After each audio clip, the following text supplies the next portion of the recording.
Hi, dear, it's Christy. And Silvia time. Welcome to the podcast. Episode 3. Our Episode lucky 3. number. Girl, this is our lucky number. Well, actually, so it's our lucky number. Welcome. As you can see, we're together again. Yes, we're together again. Yeah. Girl, like, okay. Can we drink? Okay, you know what? Yes. Okay, this girl didn't bring her cup, I so forgot she left me hanging, and now I forgot have this S it. mug. And also, guys, we figured out that like every time we're together, we're just gonna end up like trying to remake the set. Yeah, and I think that's kind of cuter. Cheers. Cheers. Do we have a different set every time? Oh, I don't have a cup. Yeah, I forgot. Okay. Girl, you went. Okay, guys, we have a reason to be laughing right now because it's been a very good weekend. It's been a really fun week. It wasn't even the weekend, but Before we get started, just letting you guys know, this episode is pretty much gonna be an Ateez concert experience, like, you know, video, but we're also talking about like what led up to it, and so if you want to we're just telling you guys what happened and explaining our. We're gonna sit here. You know how in our little blurb in our little in our little suburb, in our little blurb, we said that we're more than fangirls. Well, today we are fangirls, girl. Your light's not on. I thought it was on. Okay. So you know what? So episode 2 was recorded on like January 9th. That was the day we dropped the pilot episode, by the way. How did I remember that? I don't know. But anyway, just FYI, we recorded episode 2, last week's episode.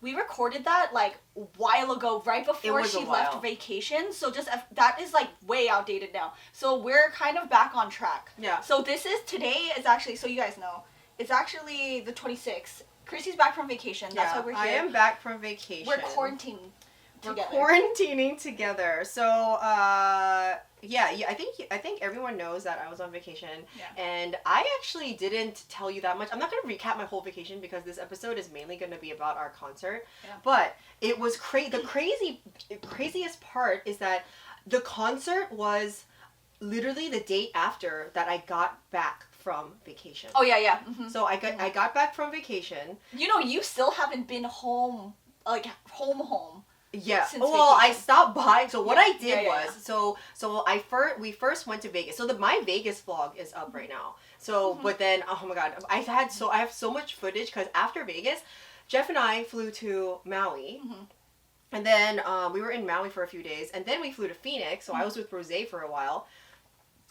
And then after Phoenix, I went home. So I got back from Phoenix, and then I went to my house with Jeff, and then I unloaded my suitcase, and then I packed my new one with our concert gear, and then we went up to Jersey the day of the concert. So anyway. So can we say, you went to Vegas, then you flew to Hawaii. Yes. Then you went to Arizona. Mm-hmm. Then you flew back home, where I met up with her the night before the Ateez concert. So we met up that time, and she packed. And then we went to New Jersey. I just said that. No, I know, but like that's all the point. Okay, yeah, but you were kind of sputtering around. Very like, I'm just saying the list. And now she's in my state, Virginia. Yes. So, before we went to Jersey, I tested negative for COVID, so that was good. But then we are quarantining again together, and we have another test scheduled because we just want to make sure. Because obviously, but I'm just saying, like, I went to a lot of places. And she's negative. Yeah, and it was really fun. I think a lot of people saw, and obviously I showed you too. My hand's completely healed now. But girl, I went paddleboarding. Oh, she was gonna tell me this. Yes, I went paddleboarding, and when you and I fucked up my hand like really bad. There were like gashes in my hand, not really deep, but they were enough for me to be bleeding. What happened? I paddled out, and then I basically was dumb, and I fell on rocks, and you're not supposed to paddle out to shore if there's rocks or coral. Is this what you're trying to tell me? Yes, and it was really dangerous. And then I fell towards my right side, and I knew it was kind of shallow, so I stopped my body from falling. Wait, hold on. What? You were paddleboarding, and you were trying to come out? So when you paddleboard, you're supposed to sit on the paddleboard on your knees, and then you take the paddle and then you row out. Well, you're not, if you're a beginner, I've never paddleboarded before. If you're a beginner, you're not supposed to paddle when there's waves, because even the littlest wave can tip you over. And anyway, I fell in. Jeff also fell in, and then, but I don't know if and you landed on rocks? It was like either rocks or something, and I didn't realize how sharp the rocks were, and I caught my fall on my hand. Ew. And then I got on the paddleboard, because I thought it was fine. It didn't hurt. It didn't hurt at all, and I thought it was fine. And then when I finally got my balance on the paddleboard, Jeff looked at me, and then my leg was also bleeding. My leg was bleeding, and was then my bleeding hand bad? It wasn't bad. Oh, it's because it was like wet, so the blood wouldn't stop. But it didn't hurt. It didn't hurt at all. It only hurt after I took a shower and stuff. And then, oh my god, you know what Jeff said? He goes, oh my god, you're shark bait right now. We're in the middle of the ocean, and he goes, you're shark bait. I'm like, why would you say that right now? Like right now. It was deep. My god, I would have started crying. I know.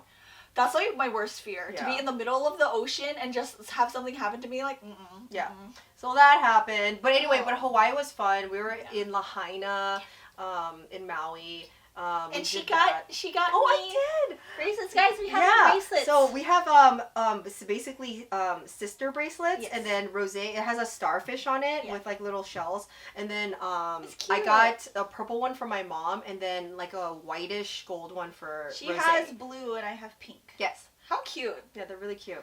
Little Hawaii gifts. Yeah. That's so cute. And then so anyway, and then we were in Phoenix for a week. So we were there, and obviously Rosé and I hung out. We I wasn't on social media actually a lot then, so I even forgot. I said I was going to TikTok with her, and I did not TikTok. Yeah. But you did do a lot of stories. I did a lot of stories, yeah. But anyway, so I did that, and then I immediately came back. And then it was time for the concert. So I am actually so tired, girl. I'm on travel mode. Yeah. So I feel fine, but I can tell I'm tired. And I just haven't had a day to sleep in, because even when I was in Phoenix, you're doing a lot. Yeah, I was up early, and like we were doing stuff, and then even here, like I'm also up early, and lately I can't sleep, and then I can't sleep. So tell me. You want to show our phones? Oh yeah. So we're not using our notebooks today because she also didn't bring that. I forgot a lot of stuff. You know, she's been unpacking every single day of her life this month. But anyway, this is good icy. Yeah, I know. It's so good. Oh, I'm drinking a strawberry White Claw, by the way. I'm drinking a mango. Yeah. You want to jump into the Ateez concert? You're gonna my shine light. Oh, my voice is dying. Oh, got you on July. So don't for the starlight. Okay, anyway. Guys, my voice died from the concert. Yeah. Like, I mean, I thought my girl was bad, but no. yours was like good. It's to the point. It's been 2 days since the concert, by the way. Yeah. And my voice keeps giving out.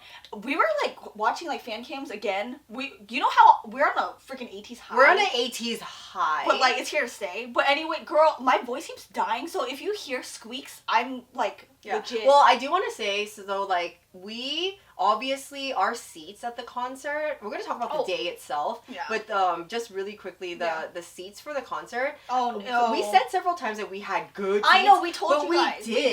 We did have really good seats, but because of COVID, they didn't have the extended stage, and I don't know why we didn't know that. Yeah, so basically, our section, we were in section 8 for Prudential Center, and the stage itself was supposed to like come out towards the center, and so when they walk and stuff, they were basically section. They wouldn't be able to see us. Yeah, our section was the very end of the stage where they'd be able to reach out, and section 8 means there's floor, and then the first level up, we were there. We were basically not the first row though. Yeah, not the first row, but towards the the middle of the row, but then middle back of the row, but then we were basically at like a 100 level section. Yeah. But then we were right in front of the right side or the left side, depending on which way you're facing. But if you're looking at the stage, we're on the right side. We're the right side, and then they would have come all the way over, then we had these signs. Yeah, this is why we kept telling you guys that we had really good seats, because we did. But because of COVID, they took that middle center away, which,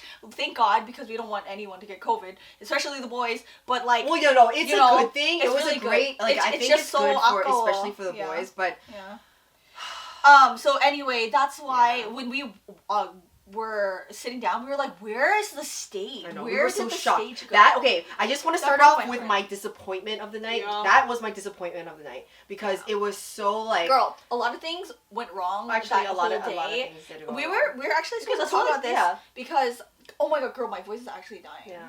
So basically, like we said before, I met up with Christy. I took the Amtrak to Christy's place, and then we traveled together the next morning to New Jersey. Okay, on the train.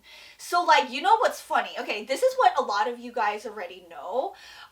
We woke up on time at 6 a.m. We woke up at 6 a.m. for the Ateez concert. Yeah, and I think, I don't know if you did, but I woke up before my alarm, which was, like, really strange, because we were up that night making these posters. Yeah, if you guys were with a lot of you guys.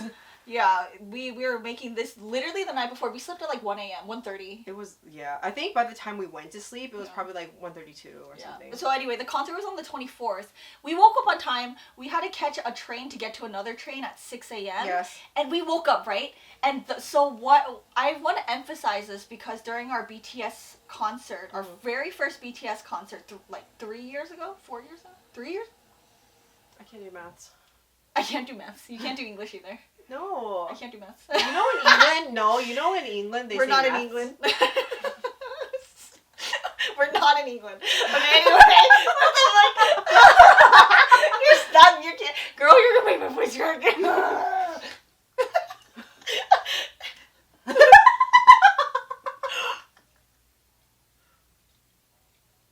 Okay, I'm cutting that out. No, you're not. We're keeping that in. Okay, but anyway, I want to say, a lot of you know, but we overslept during our first BTS concert, whether it was 3 or 4 years ago. And we made sure to stop at 2 beers. We were completely fine. We only had 2 beers. Wait, what? No, I'm saying because the night of the BTS concert. Yeah. I don't even remember going to bed that night. Like, yeah, we've said this 1,000 times, but like for the BTS concert the night before, it was 2018. We tried to do the fake love choreo and we were drinking. We were learning the fake and love then we choreo. didn't wake up. So anyway, that vlog's up. You'll understand. But we didn't wake up on time. But this trip, we were so traumatized by that event. We were like, okay, let's make sure we wake up. So we set like 4 or 5 alarms. And we made sure that it was AM instead of PM. Yeah. And then we woke up. It was successful. We got out of everything was fine. And so, when we're like getting like on the way to New Jersey, everything was going smoothly. It was smooth. And we were got so our excited. coffee. We were like, we're in listening, section 8. Yeah. We woke up on time. Yeah, we got everything. coffee. And then when we actually got to Jersey, like almost to Jersey, that's when everything fell apart. Now, we will have a vlog about it, so you'll see what we talk about today. But You'll visual. Yeah, so on our channels we'll have a vlog, but we vlog, guys. Yeah, we vlog, and we're gonna talk about the details today. So anyway. Oh, and I want to let you guys know, our concert vlogs, both of us, it's not a full concert experience. It's not gonna be like 3 hours of footage of just the whole stage. It's our experience. It's our experience. So there's a lot of screaming, and it's just a lot of we were looking through our clips. We were looking through our clips, and it was just like a lot of screaming. Do not expect to get like any stage. It's just basically like our day. It's our reaction to the concert. Yeah. Our reaction to the concert and our day leading up to it, or and our phone died at the end, so we couldn't even get the. There's a lot of things to talk about. There's a lot of things to talk about here. So anyway, on the way to Jersey, everything was going smoothly. It was like a nice 3-hour trip, right? We were all hold on really quickly. We were also talking about how it was going so well that it seemed like we were redoing our BTS experience. Yeah, because we're like, for BTS concert, we also had to wake up at 6, but we got up on time, so this is great. We're fixing our mistakes. The crazy thing is, we got to the area at the same time. Oh, actually, okay, never mind. Yeah. But it was after what happened. Yeah, but what I'm saying is, our stop was Newark. How do you say it? Newark? I think it's Newark. Newark.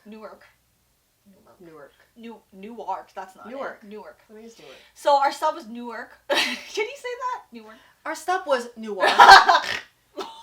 Whoa, that was a loud ass snort. We get to Penn Station in Newark. Okay, so it's like next stop Newark, New Jersey, right? And we get up. And we're like, oh, we get our we luggage. got up real fast. I know. Okay, we get up. I'm so Listen, pissed right guys, now. this is so freaking annoying. We get up. There's one lady in front of us. And she stopped. Yeah. There's one lady. There was one There's lady. one lady in front of us. It's me, then Christy, and then this other dude. This other man looks like a dad behind us. Yeah. And the Amtrak in the train, if you guys haven't rode it, you have to push the door open. There's a button, and if you push the button, the door slides open and you crawl out.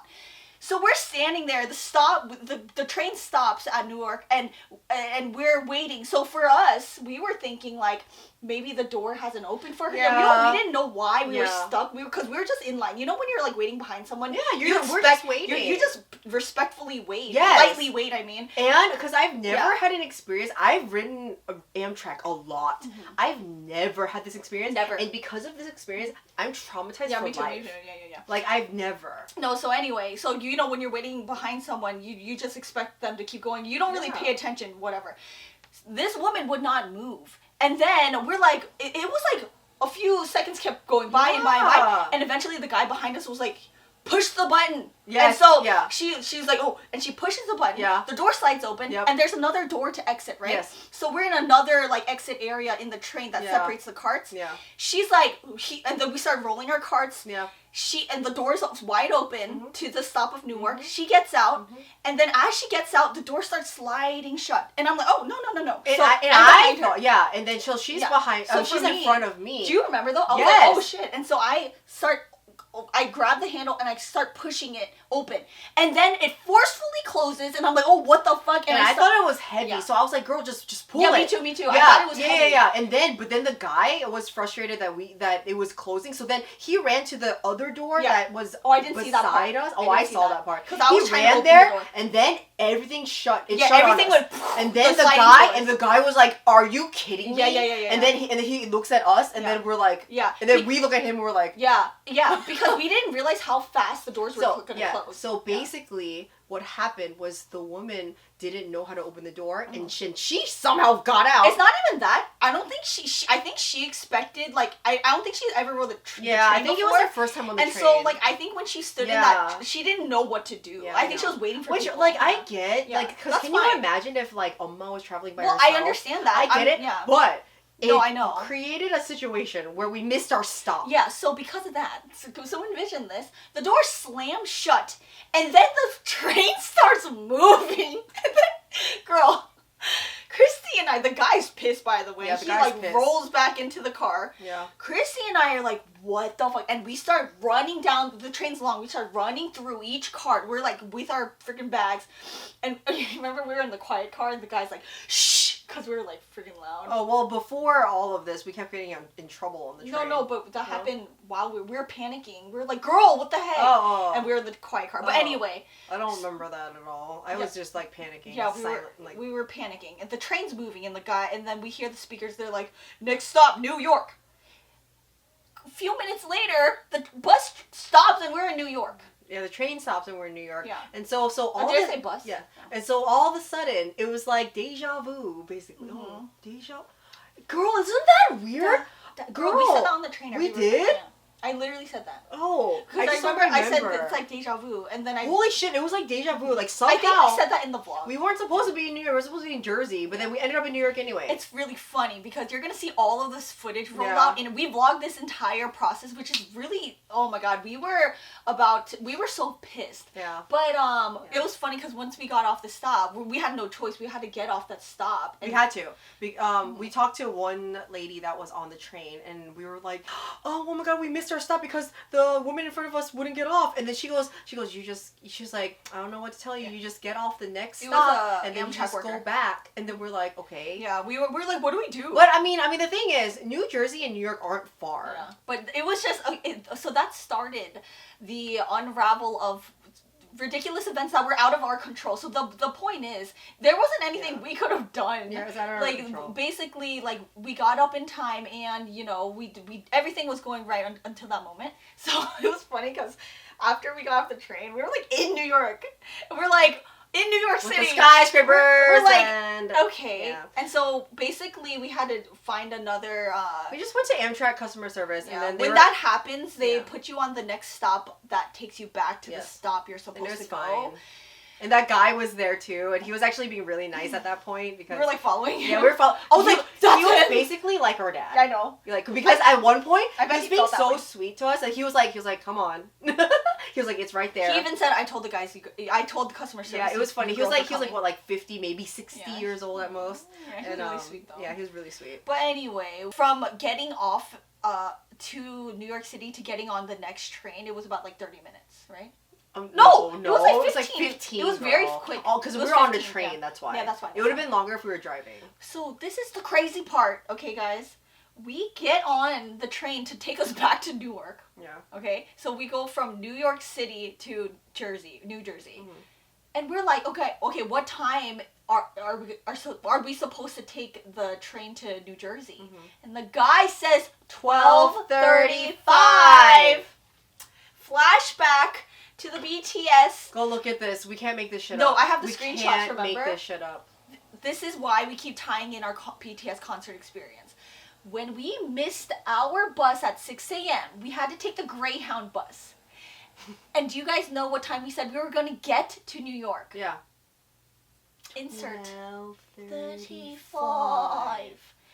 Like, on the dot. And in the vlog, it's like verbatim. We say...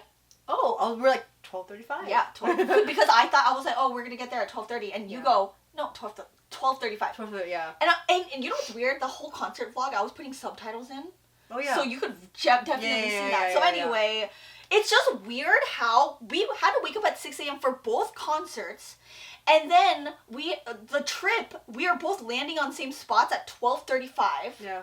So 6 and 12:35, we were sitting in the train on our way to Newark because we're like, okay, fine. We're like, fine, it's just and one step away. And we were thinking of this. Yeah. And we're like, wait a minute. Oh no! What you said was like, oh, that's weird. Like, I feel like 6 a.m. and 12:35 means something. Mm-hmm. All of a sudden, I don't know how we got to this. Yeah, no, we were just like, this is crazy. We're like, it's weird, and because we were talking about the BTS, like the time, and then all of a sudden, that's what you said, 6 and 12:35. Like, that's weird. Yeah. And then all of a sudden, you said something about being.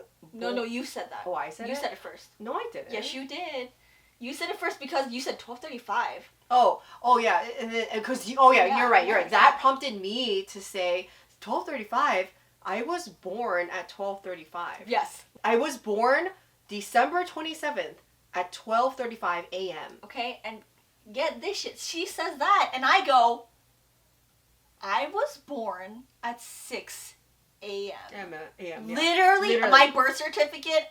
I think I've said this a lot before. Actually, Tuesday, it's exactly 6:01 a.m. But 6 a.m. It's literally 6 a.m. Yeah. But I was born on April 13th at 6 a.m. It's just weird. Like, it's just weird how like these coincidences work. Basically, you know what? I'm glad we mentioned this because I was afraid we'd forget it. But as we were talking about this on the train back to Newark, this is so stupid. I can't believe this happened. Yeah, like, our trip was going so well. It was going so well until that point. Okay. Until we actually got to Jersey. Yeah. It was What's crazy is that, like, I always talk about Science Gate because I love that. I love Science Gate. I always tell her to watch it, but she doesn't. But anyway. No, I started it. You did? Yeah, I started it with Jeff. Oh. Yeah. Oh, it's really short. It's like 13 episodes, and each episode's only like 30 minutes. Yeah.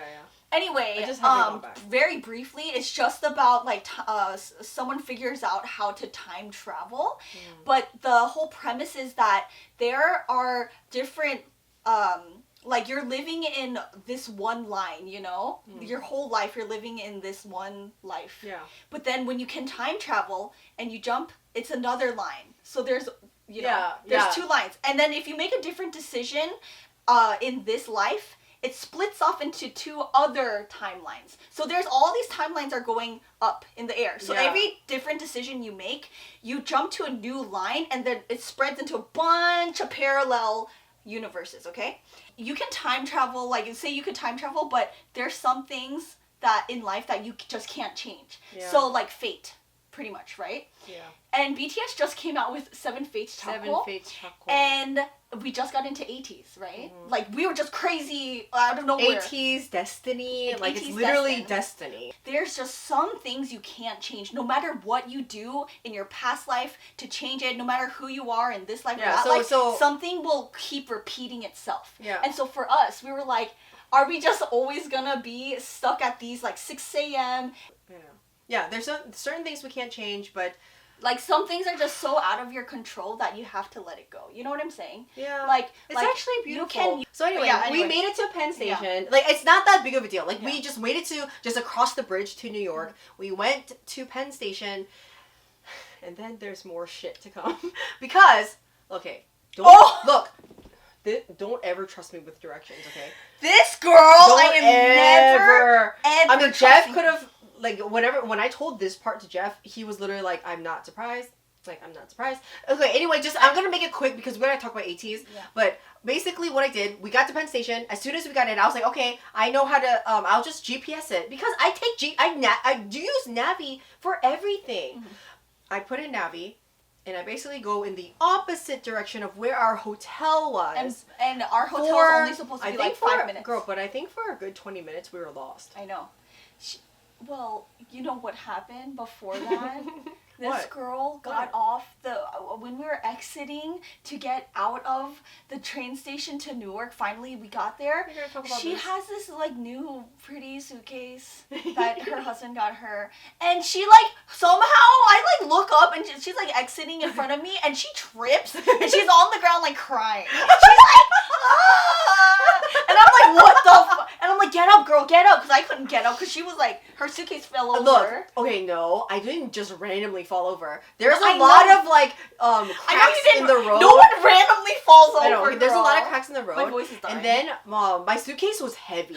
Okay, we packed bottles of wine, and I had a bunch of stuff that I didn't unpack from my last suitcase, so I just put it in there for my trip. I put it in there for my trip, and then when the wheel got stuck in the crack, my suitcase stopped. And then I tripped. She tripped over. I have bruises. I think the bruise here is from that. You tripped over your suitcase, but when you fell, you're on the ground and you. Okay. No. Okay, she wasn't really crying, but she was like, ah. I was like, girl. And I was like, oh my god, girl, get up. And so, anyways, I just needed to say that because. So we're like exiting the station, and she's like using her GPS in the station, and it's like pointing her in all these directions, and she's like, obviously, like GPS. So for real, our GPS was acting up. No, it was acting up. No, it was, but also on top of that, she's bad with directions anyway. You couldn't even get back. No, but I was following where it told me to go. That's what I said. I know. But anyway. But do you remember what I said? What? The first time I said, no, I think it's Market. I said that because I looked at the Google Maps. Okay, I will give you this. Whenever you had an inkling of, like, where it was actually, like, where we should turn on the street, you were right. I know! That's, okay, so we got... I can't travel by myself. I know, girl. But from now on, I am gonna do GPS. But anyways, we were heading in the opposite direction of our hotel, and I remember thinking, like, wait, this is taking a lot longer. There was also, like, a random bridge that I was like, I remember being like, I remember looking and I was like, are we supposed to go all the way over there? No, but for real, like, and if you're wondering, like, Silvia, then why didn't you just take the lead? No, I trusted her. Like, she had her phone and she was, like, marching away. She's like, follow me, girl. And then, but I was following the blue light. But do you remember, you tried to go through this random door. I was like, girl, that's not it. She went through this random hallway in the station and I was like, no. So we exited. Anyway, you know what's funny? I'm just going to skim past this really quick. Okay. But, like, I realized we were going the wrong way. Okay. So I'm like, let's just cut diagonally the opposite direction because I think we need to go back this way. Remember? Not really. And you were like, girl, I don't know if we can go there. And because it was behind a building and it wasn't a sidewalk. I was scared. She was scared to not follow the sidewalk. So I was like, girl, it's fine. Let's keep going. We go diagonal and then we get back into the direction where we're going. And you're like, and you know what? Like, girl, I was sweating at the point because I took over her suitcase because on the way when we were getting lost, she fell. Her wheel. I will tell you this. Yeah. Like, there was a lot of salt on the sidewalk. Yeah. But her suitcase. I also thought it was glass and not salt.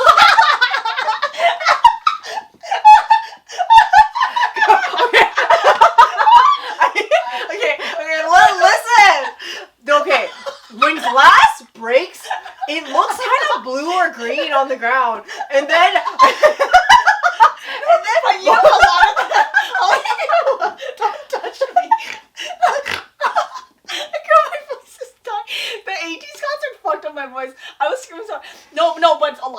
white. So I remember thinking we were walking down the sidewalk while we were lost. No, it had this like green tint that glass has. No, I know. But when we were looking at the sidewalk, she was like, "Girl, there's a lot of glass on the ground. Be careful."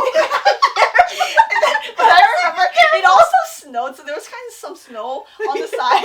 And I remember, like, I didn't say anything because I was hot and sweaty. I was like, girl, I took over her suitcase and I was lugging around like 3 of my bags, and she had my lighter suitcase, but I was sweating. I was literally sweating. And I remember looking down and being like, I don't know if that's glass or whatever, I don't freaking care. And it's because she tripped like 3 times and like cried. So anyway, you know what was crazy? Like, once we got to the hotel, like, I took us to the hotel. We looked back, it was like a 5-minute walk, but we were lost for like 20 minutes. Well, the thing is, I felt like this whole trip we were so prepared. I know. But then we weren't. You know, like we said, it's because I think our expectations, we set it way too high. Yeah. We were like, it's gonna be perfect. We have Section 8 seats. We're gonna see them, and our city we were staying in, Newark, everything was close by, so we were like, not our expectations were high. It was that we underestimated what could go wrong. Yeah. Yeah. Well, I mean, yeah, but still, like, we saw everything was perfect because we were like, Prudential Center's here, our hotel's here, the station's here. It's a perfect, like, but it's easy to... Okay, well, do you think if we got there on time... Because, like, I really think that us missing the stop at Penn Station kind of, like, fucked up our like, mindset. Do you think if we got there on time, we would have found our way? No. I think like I got us lost somehow. No, I know, but I know that. But I was like Cheongcheon-upso. It was Cheongcheon-upso, but what I really think is, if that happened and we didn't miss the stop anyway, we would have probably still gotten lost, but it wouldn't have been as hectic. Like, I wouldn't be sweating my ass off. Yeah, because we were trying to get there faster. We were rushing. At that point, it was like we were an hour later. Yeah, maybe an hour later. Yeah, it was an hour later, and plus we were lost for like 20 minutes. Yeah. So even if we were lost for like 20-25 minutes, it wouldn't have mattered as much. And then I would be like, oh no, girl, it's this way, but it's okay. We have more time. Yeah. You know, like, it would have been less hectic. Yeah. So it was just like a domino effect. Yeah, right. Yeah. So anyway, when we got to our hotel, it was so cute. We actually stayed at the Trip. Trip hotel. Yeah. Oh yeah, we were like walking. We saw the Trip sign. But then the funniest part is we were like, I saw this sign earlier. Yeah, I saw that sign. Yeah. We stayed at the Trip and it was... No, when we walked in, we saw all the 18s. It was all the hotels are packed with 18s. It was all the 18s. Oh my god, it was so cute. It was so cute. And the hotel was great. Like, the staff was great and everything. No, we would recommend Trip. Actually. I do. If you're staying in Newark, like, New Jersey. Like, everyone was... Trip. Like, it was crazy because I think every hotel in the area, because there were 20,000 18s there, every hotel was booked. We tried to stay at DoubleTree, but we ended up at Trip. Yeah, we ended up there. And then, but as busy as the poor girl that was working at the front desk, she was taking nonstop calls, nonstop people coming in, but she was the sweetest. Yeah, like, she was so nice. Yeah. And the bellhop, like, he was so nice. But girl, you know, like, when we got to our hotel, we got there around like 1:30. Yeah. Or 1:30, right? Mm-hmm. But we couldn't. She said we couldn't check in yet, and I was sweating. We got there a little bit before 1:30, and because I remember we checked in like a little bit after 1:30. Oh, okay. But anyway, around that time, and I remember being like, oh my god, we can't even check in, so we had to wait a little bit. Yeah. But anyway, I'm just saying this because it just added more like to me because like we couldn't just go straight to our hotel. But regardless, if we got there earlier, we still would have been in the waiting room. But we wouldn't have been sweating. And, and even if we got there and we couldn't check in, we would have just got there and then we were like, okay, well, we're gonna go have lunch. We're gonna go get some water. We're gonna do all this. Whole Foods was nearby. Whole Foods was nearby. Yeah. So we would have just like chilled. We would have had more time to just like kind of process. And I bet you, oh my god, I didn't even think about this, but I bet you if we got there when we were supposed to and weren't hectic, we would have like as we were walking home, we would have kind of scoped out where Prudential already was. Because guess what? We got lost again later. But anyway. We'll get to that. Yeah, we'll get to that. So anyway, but the good thing is, actually, we only had to wait about like 10, 15 minutes. We weren't waiting that long. Like 15 minutes. 15 minutes. And she let us in because all the rooms started to open. We got in. Oh my god, you guys are going to see all this unfold with our This vlog. is going to unfold in the vlog. And we both have a vlog. Yes. So yeah. Well, we don't know when it's going to be uploaded. Yeah, it might be a little This bit. is all coming in first. Yeah. That was 2 days ago. This whole trip. It seemed like it was so long. Was that 2 days ago? Yes. Well, girl, we got back yesterday. Oh shit. But for you guys, it's been 3 days ago. Yeah. So by the time this is uploaded, for us, it's been 3 days ago. Yeah. Anyway, so we got to check in a little bit earlier, which was nice. Yeah, and it was. Oh my god, so we go and we see our room number. Oh. Can't wait, it's before we get there. Yeah. How weird is it that we got section 8? 8? Oh my god, I forgot about that, girl. And also that thing is deflating. Oh. Can I blow it up? Hold on. Can you explain that really quick? Yeah. So, okay, yeah. Oh my god. Okay. Because the tour was canceled. Let me just go all the way back. I got these.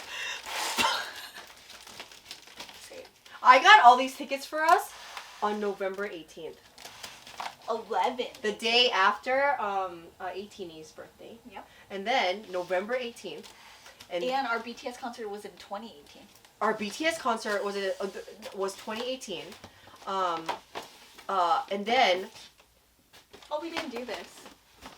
It's Christy. And Silvia time. Welcome to the podcast! We're packed! I got to say that stupid line. Yeah, so we always, like, 8 keeps following us around. Like, the number 8 keeps following us around. I'm done with mine already. Oh, I'm almost done. It keeps following us around. So, and then obviously, there's 8 members. I got it. There's 8 members in Ateez. Mm-hmm. We get to the room, and beginning of this podcast, we said that 3 was our lucky number because. Wait, no, I thought you were gonna talk about how we are in section 8. Oh yeah. Oh yes. And then okay. So November 18th, I got section 8 randomly. And it's crazy the luck to get those 2 seats because everything was sold out. I think in my vlog, I'm gonna put in the clip where I'm like frantically, because I recorded myself. I recorded myself getting the tickets. Yeah, I know. No, but we already said this a lot, but it's like winning the lottery because we waited to get the Ateez tickets in the morning, but we both couldn't get it. It's until she camped on the side. We both camped, but she was lucky enough to get 2 seats next to each other in section 8. Yeah. When everything was sold out. 2 seats. And given that the concert was already like postponed, so people already saved their seats. So it's like a miracle. It was destiny. It was destiny that we got those tickets. Yeah, I know. Section 8. I always think back. I don't want to like keep talking about BTS or anything like that, but why? Like, there's nothing wrong with it. No, I'm kidding. Yeah, anyway, I don't know what you're saying. You know the group 8?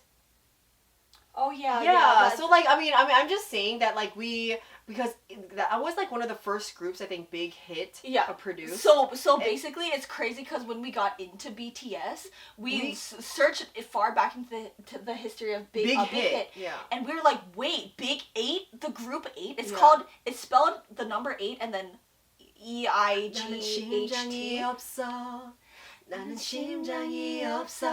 But it's crazy because we searched like the history of BTS and we loved the group 8. We loved them and 8. Oh my god! What? They have 3 members in that group. We'll explain this in a second because we're about to get into it in the hallway. They have 3 members. They have 2 guys and a girl. Two guys and a girl. And God damn it, we love that group. They're an amazing group. If you've never heard of them, you should. They're an old school group. But it's crazy because like that was the beginning of Big Hit, kind of, as the group, and then but we found that out because of BTS. So it was like the beginning and end, like an infinite 8. And then all of a sudden, and then IU had a song with Yoongi called 8. So our point by bringing this up, which I didn't even realize, I forgot that 8 had 3 members. Yeah. Our floor was 3, and then it was our room was 308.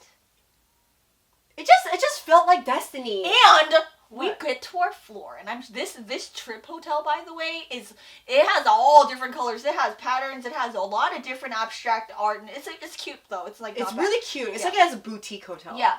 We get to the 3rd floor. The elevator is open, and the hallway floor is purple. And Oh, by the way, I'm wearing purple because of San. He's always like, he's like, I love purple. But anyway, we're just like, and you know, they always say reference purple, and also that ties in BTS. So again, it's like another thing where like we just feel like we're supposed to be here. Yeah, it feels like fate again. Yes. So it's like all of this kind of ties back into the whole like, it was this destined, and no matter what we do, are we always gonna fall into the same type of like, we're supposed to be doing this, like, you know? Yeah. Like I just feel like, especially with us now that's starting our podcast and everything, it just feels very right. Do you feel that way? I feel like this is right. Yeah, and we said this before, but like even through our 18 adventure series, every time we keep saying like these lyrics really resonate with us, and but that's why like I feel like Ateez, their songs can resonate with anyone. You can apply it to whatever parts of your life, but for us specifically, we're like, I feel like there's a reason why Ateez entered our life. But you know, for the longest time we would say like, there's no reason for anything, but then something's like, it's starting to trickle back up, because you know, like the whole thing with like everything happens for a reason. We both truly believed that when we were younger, then as we grew up, we were kind of like, that don't make sense, life is life, whatever. But now weird things keep happening to like be like, now we just realize, I don't even know. Do you remember when we were on the train, we saw that guy playing Sims?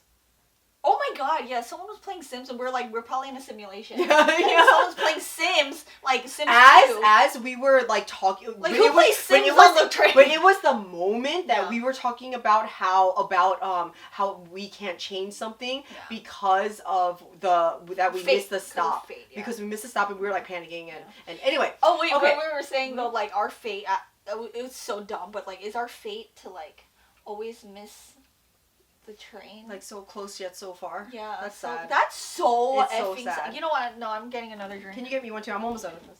So anyway, we get to our hotel room. Okay, so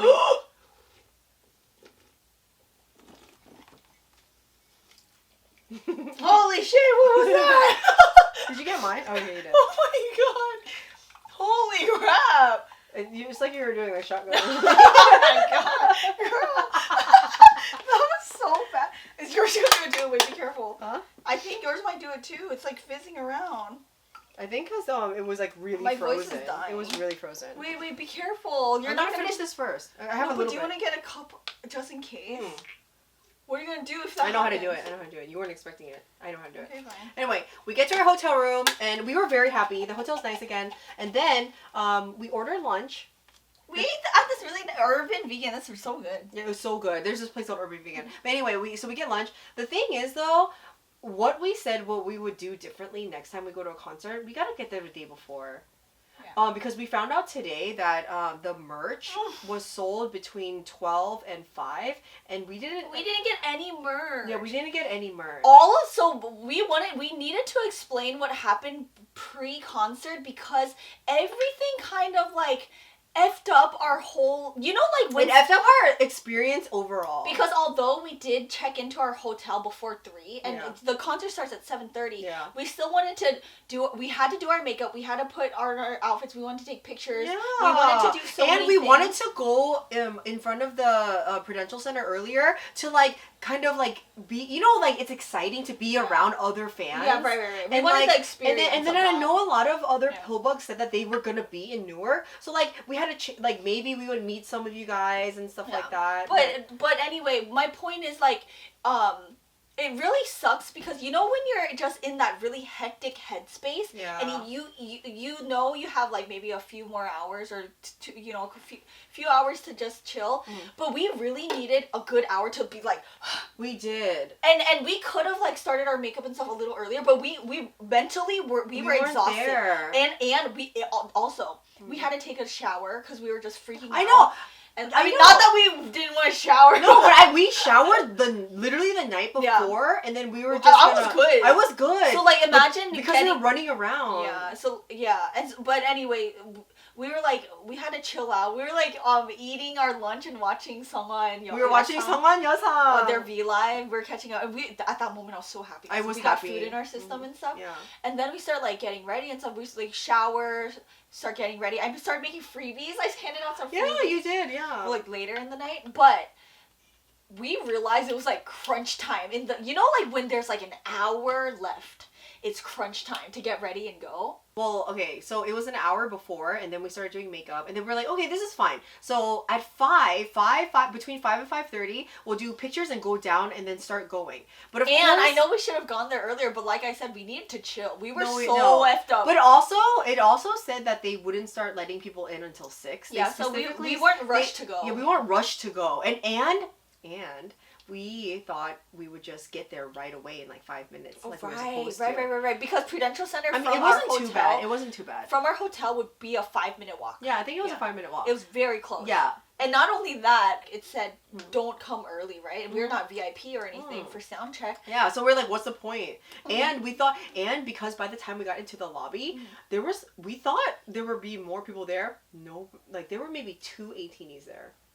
Wait, when we got into when we left after we got ready. Yes. Yeah. So then when we got out. Yeah, because basically we're saying there's no way we can get lost. Oh God, we were ourselves. saying, it's fine when we're leaving, like when we're heading towards Prudential Center, it'll be fine because there's probably gonna be crowds of 18 walking towards. But they all left to probably like around 3-4. Yeah, they probably left way earlier. As we were getting ready. But we go into the lobby, it's empty. No one is there, and we couldn't follow anyone to the Prudential Center. But given it's very close, it's like a block away, a couple blocks away. We go the wrong way again. But do you remember when I was walking? So anyway, we exit and we're like going the right direction at first, and my GPS I was like, oh no, I know it's this way. Do you remember? I was like, it's this way. But my GPS took me a different way. I was like, wait, I think my GPS, it's fine. She was following me because I was like, you're not having the phone. So I was in control of the GPS. Do you remember me being like, Prudential Street is too far? You remember? I don't, at this point it's all a blur. All I know is we were walking in the wrong direction. And we ran into 2 other 18s who were also lost. They were also lost. So I don't know if something was going on that the GPS, though, honestly, was not being okay. Yeah. No, I know. I'm starting to think there was some weird shit going on. No, that does happen with GPS where sometimes it's like funky. Yeah, no. So what we're just saying is, again, we were lost for no reason, and once we headed back, we realized we were lost for like a 10-minute straight. Again, heading to Prudential Center. It was 10-15. We were walking around the Prudential. It wasn't that long. Yeah, we were walking around instead of just getting directly. Our hotel from Prudential was point A to point B in a straight line. Yes. But we went and did a whole the whole ass circle. So anyway. So we get there, and then to our horror, the lines were long. They were so long. Yes. Yeah, we got there and the lines were crazy long. But like, what do you expect? Honestly. Well, I mean, we thought that maybe we were standing in merch line for like 2 minutes. Well, we thought maybe they would start letting people in. But anyway, I mean, we don't have to go through like the details. No, we won't. But okay, so we wait for about 40 minutes in line, right? Yeah. We get to Prudential Center. We met a pillbug in line. Yeah, we met a pillbug. Yeah. Anyway. You'll see in the vlog. Oh my God, we're like, and after 40 minutes of waiting, which wasn't that bad, the lady, the security, she's like, you can't take that bag in, and also you can't, I was like vlogging on my camera. Yeah. She's like, you also can't take that camera in, no cameras allowed. And I'm like, wait, what? My bag was not that big. Okay, everyone had to check in their bags. Yeah. Not everyone, but a lot of people did. And so we realized you needed like a 4x6 clutch, pretty much, for the bag. You needed a clutch. And, okay, the thing is, to be fair, they did... I first of all, found the bag policy, and they emailed the bag policy. No, I know that too. But the cameras, and it says this with a lot of stadiums, it says no professional equipment, no cameras that are professional, so a lot of people try to bring in those, like, big lenses. No, I know, but you know what it said,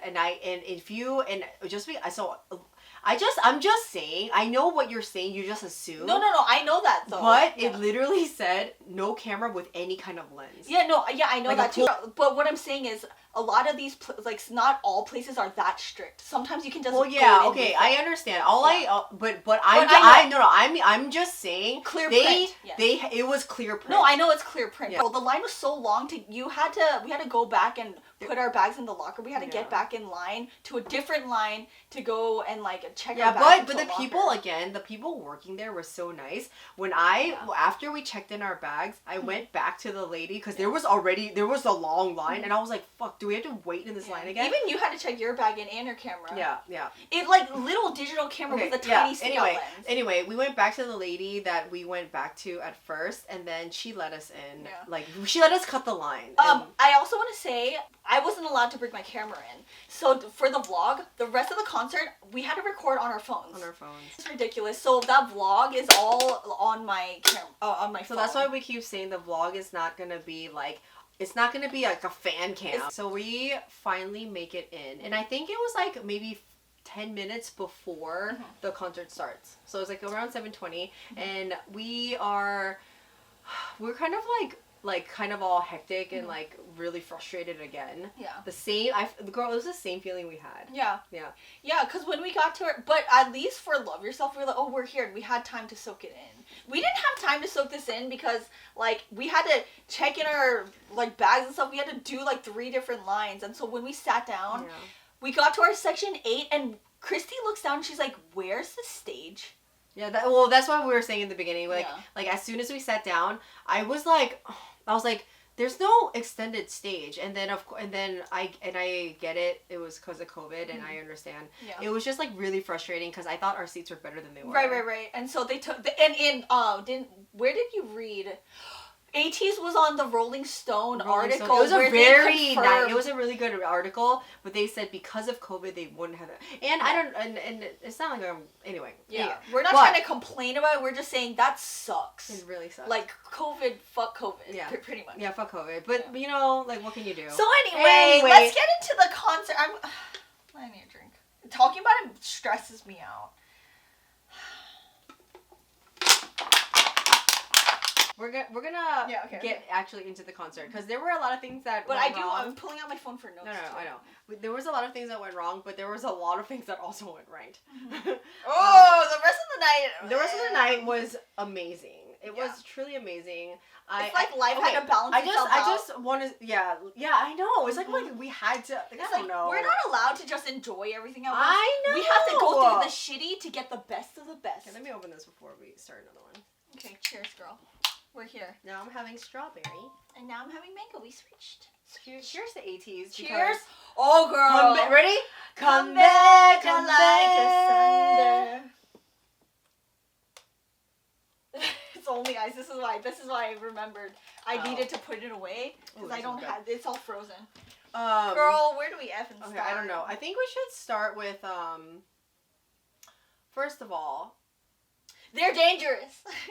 I don't even know. I don't think we're gonna go through the whole concert itself. This is our think we're just gonna talk. No, we're not going in order. Yeah, but no, I know. This is our first Ateez concert. Oh, you know what? The first thing we should say is what? They don't fucking lip sync. They don't. That is on facts. You can tell. Like you can tell when a mic is on. No, okay, but I mean, the one thing is, there are certain times in the song where there's like a very faint backtrack. I think to keep. But with any artist. No, with any artist, just to keep.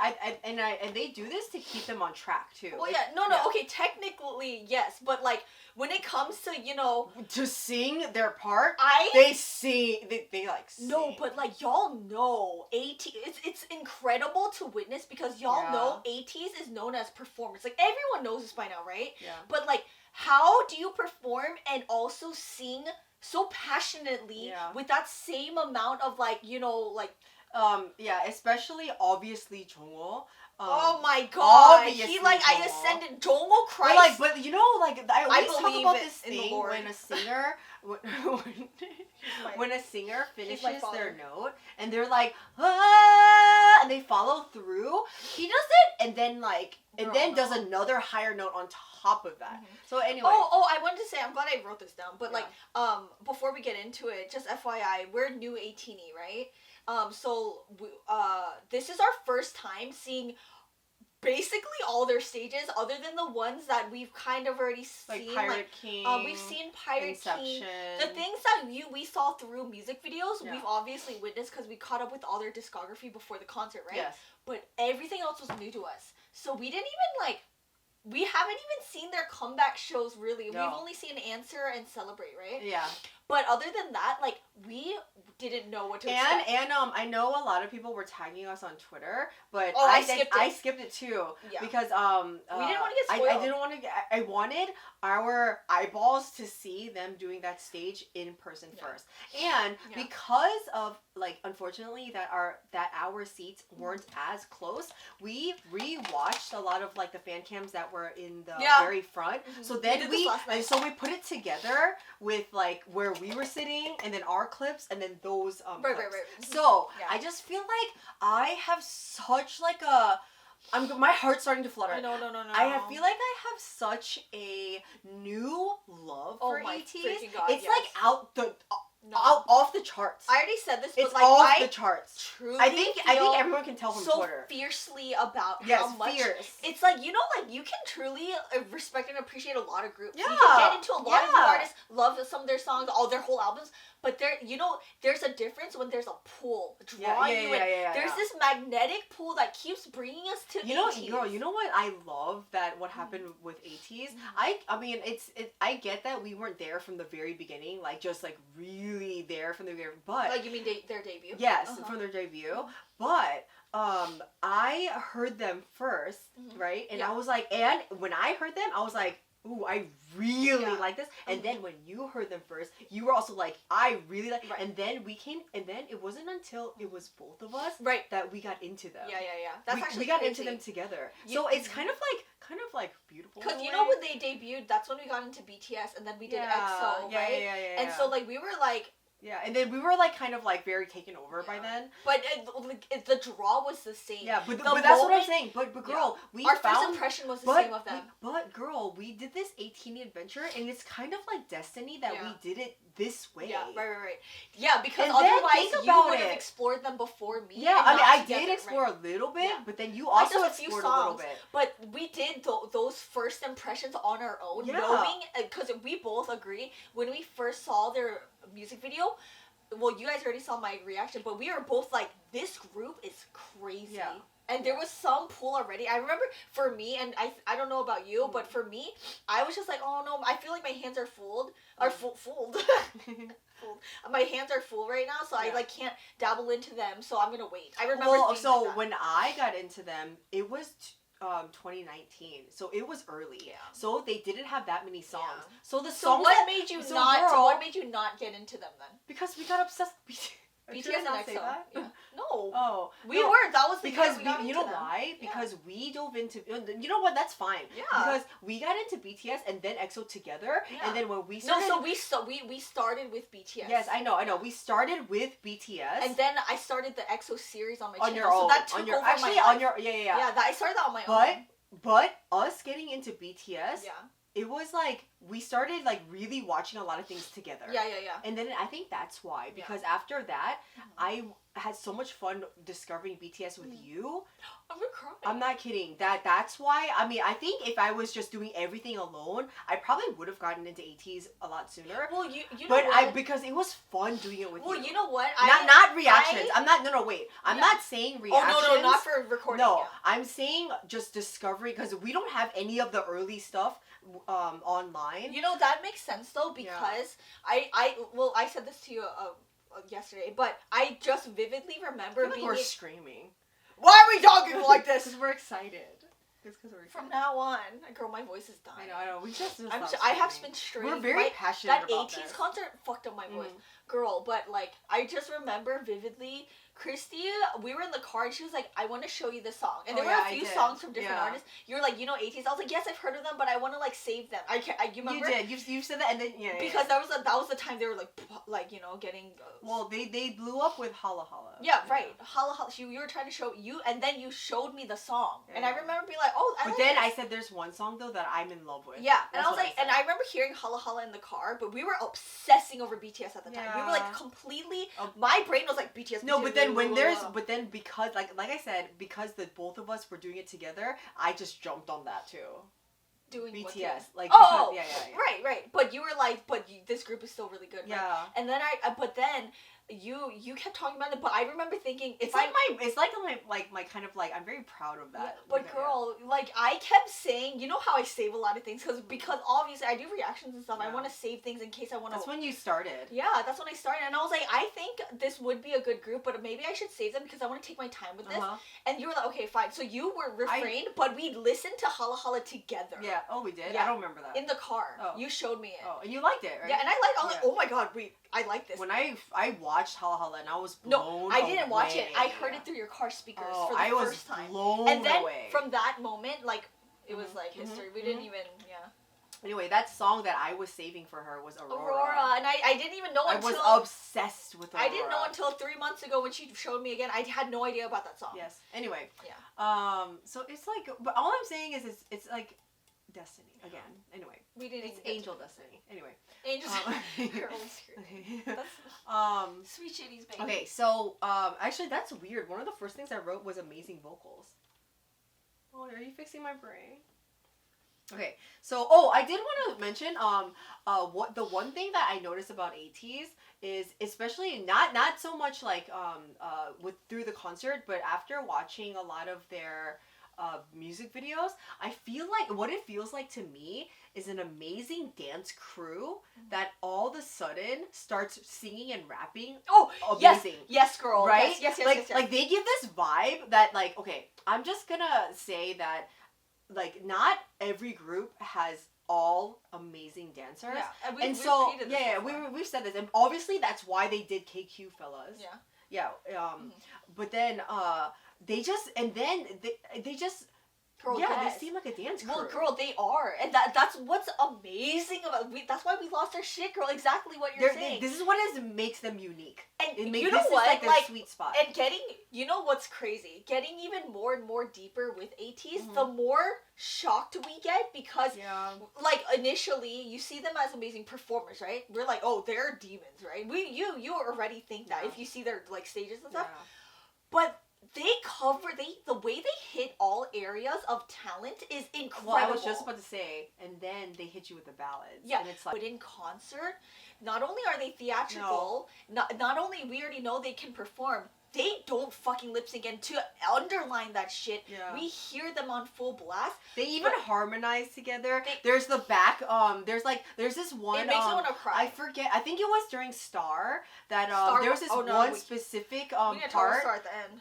Oh, well, there's this one specific part where Jongho is singing, and then all of a sudden you see Yeosang waiting for the deeper part, and then you hear San singing like the higher part of the melody, and then they sing, and it's just like so and you can hear like behind Jongho's like main vocal. But girl, like, but the thing about this, what's crazy is like, you know, like for instance, like Broadway and stuff, it's very theatrical. You know, it's like they're acting it up, right? Yes. But the thing about Ateez, they have these theatrics, yet how do you have that theatrical performance yet feel so natural too, like relatably? I think that's what we say a lot about Ateez, that when we watch their performances and lives, everything is so natural. It's like so them. Yeah, it's like, and like through their like opening ment, the moment we heard Hongjung. And, like, the way Hongjung carries himself off, he's just, like, obviously, he's, like, the captain, the leader. But I didn't really understand Hongjung until the concert, where he has such a natural, genuine energy about him. It's so, like, I'm a starstruck. Yeah. Like, I was like, but it's so, like, it doesn't feel, like, rehearsed or anything. No. You know? No, Hongjung he was meant to be the captain. Yeah. Like he was meant to lead. But like you know what? It's crazy. So Prudential Center is one of the biggest venues they've ever performed at, right? It's the biggest to date. Yet Hongjung, even through the ments, he made it feel so comfortable and natural, as if it was a small setting. The way he was talking to the members and explaining things, and there was one point where he told San and Uyong to go change the mics. That part was so amazing. Yeah.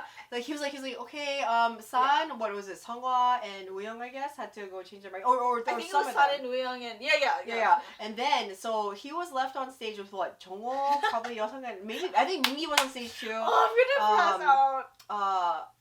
Yeah, I don't remember exactly who was on stage or not. Yeah. But anyway, and then he's like, and then it was like kind of, it was kind of silent, and then he's like, oh, was there something prepared that we were supposed to say? Yeah, and then the others looked at him, and they were like, And then Hongjun, he calls on Jongwoo. He's like, okay, Jongwoo. Yeah, and he did that throughout the different...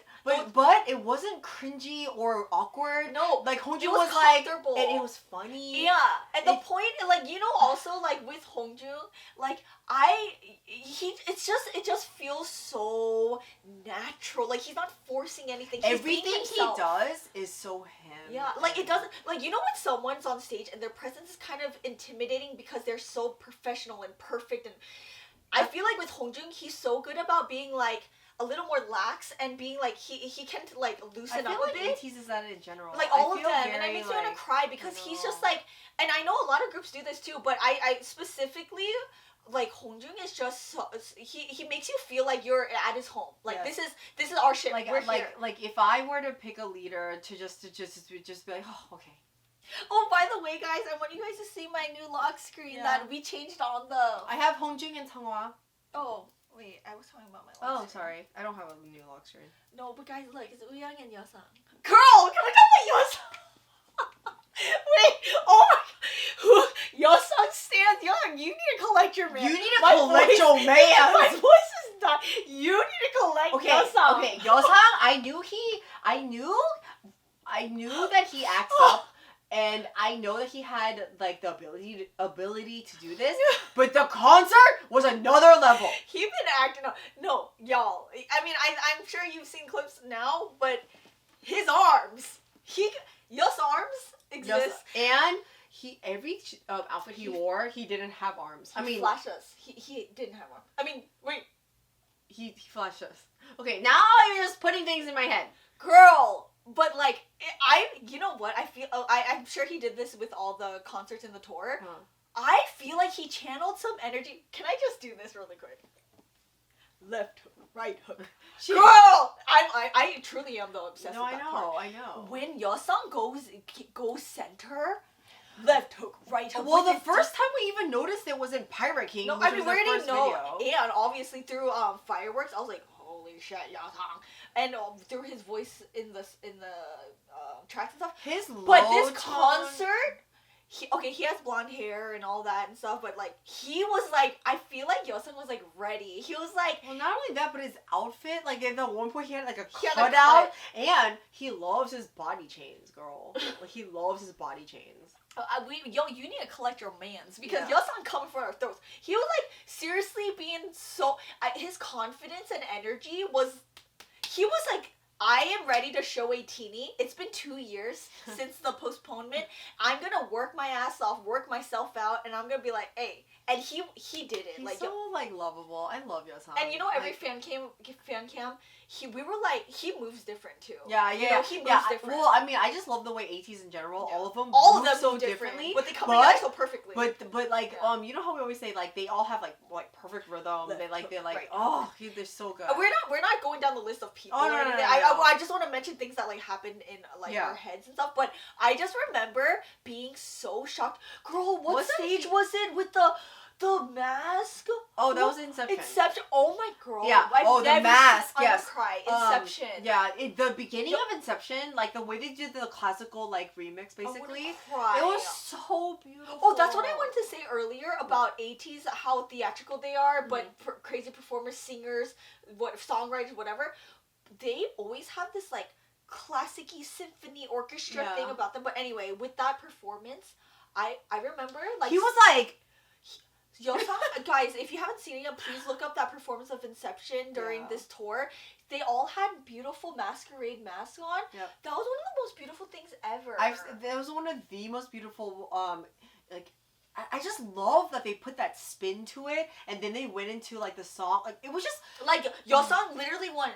Yeah, he was the center. But when all of them started coming up, I remember being like, "Oh my god, this is a remix. This is like." Just watch the vlog for our reaction. But I'm pretty sure in that one, I was like, "Oh my god!" Yeah, I was just screaming. Yeah. I don't know. That was so beautiful, and I want to say again, like I felt really overwhelmed because during the concert, you know how like everything went wrong up until that point. We didn't have our cameras. We didn't have anything, right? So in our section 2. what was supposed to be the stage in front of us was now far away. Right. So our fan cams are very far back. And like the girl in front of us, obviously you can swing your license, but there was a girl, she was tall. Yeah. And it was fine if we weren't recording. It's because we're short and we couldn't really see the stage well because we were trying to look at the stage in the front. And like, so a lot of the moments too, like it was just, for me, I felt really overwhelmed during the concert. Didn't you? Yes. Like, I did too. I trust me, like I wanted to soak in everything, but number one, it was kind of hard to see. Yeah. And number two, these were all new stages. At one point, remember, I had to sit down and drink water. Yeah. I was like, you know what? Okay. I mean, again, because with our BTS experience, you know what was different?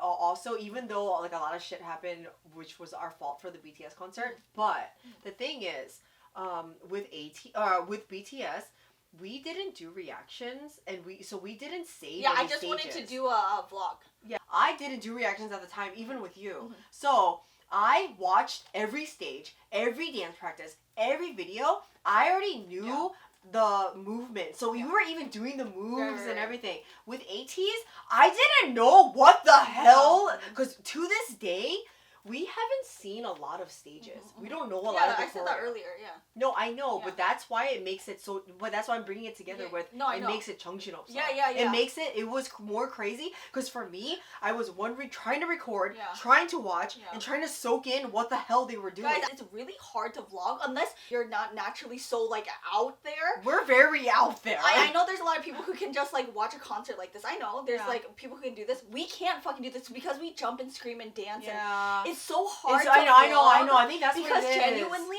all of my clips are shaky and nothing. Mine too. Because I was like, we're screaming, crying, jumping, everything. Yeah. And it because it's not. It doesn't mean that you're not soaking it in. It just means we react differently. Yeah. And then we know we want to record it for the vlog, but we also want to soak in the experience. So half and half of that, we were like freaking out. But anyway, wasn't Yoshang one of the ones that did Chef's Blunt?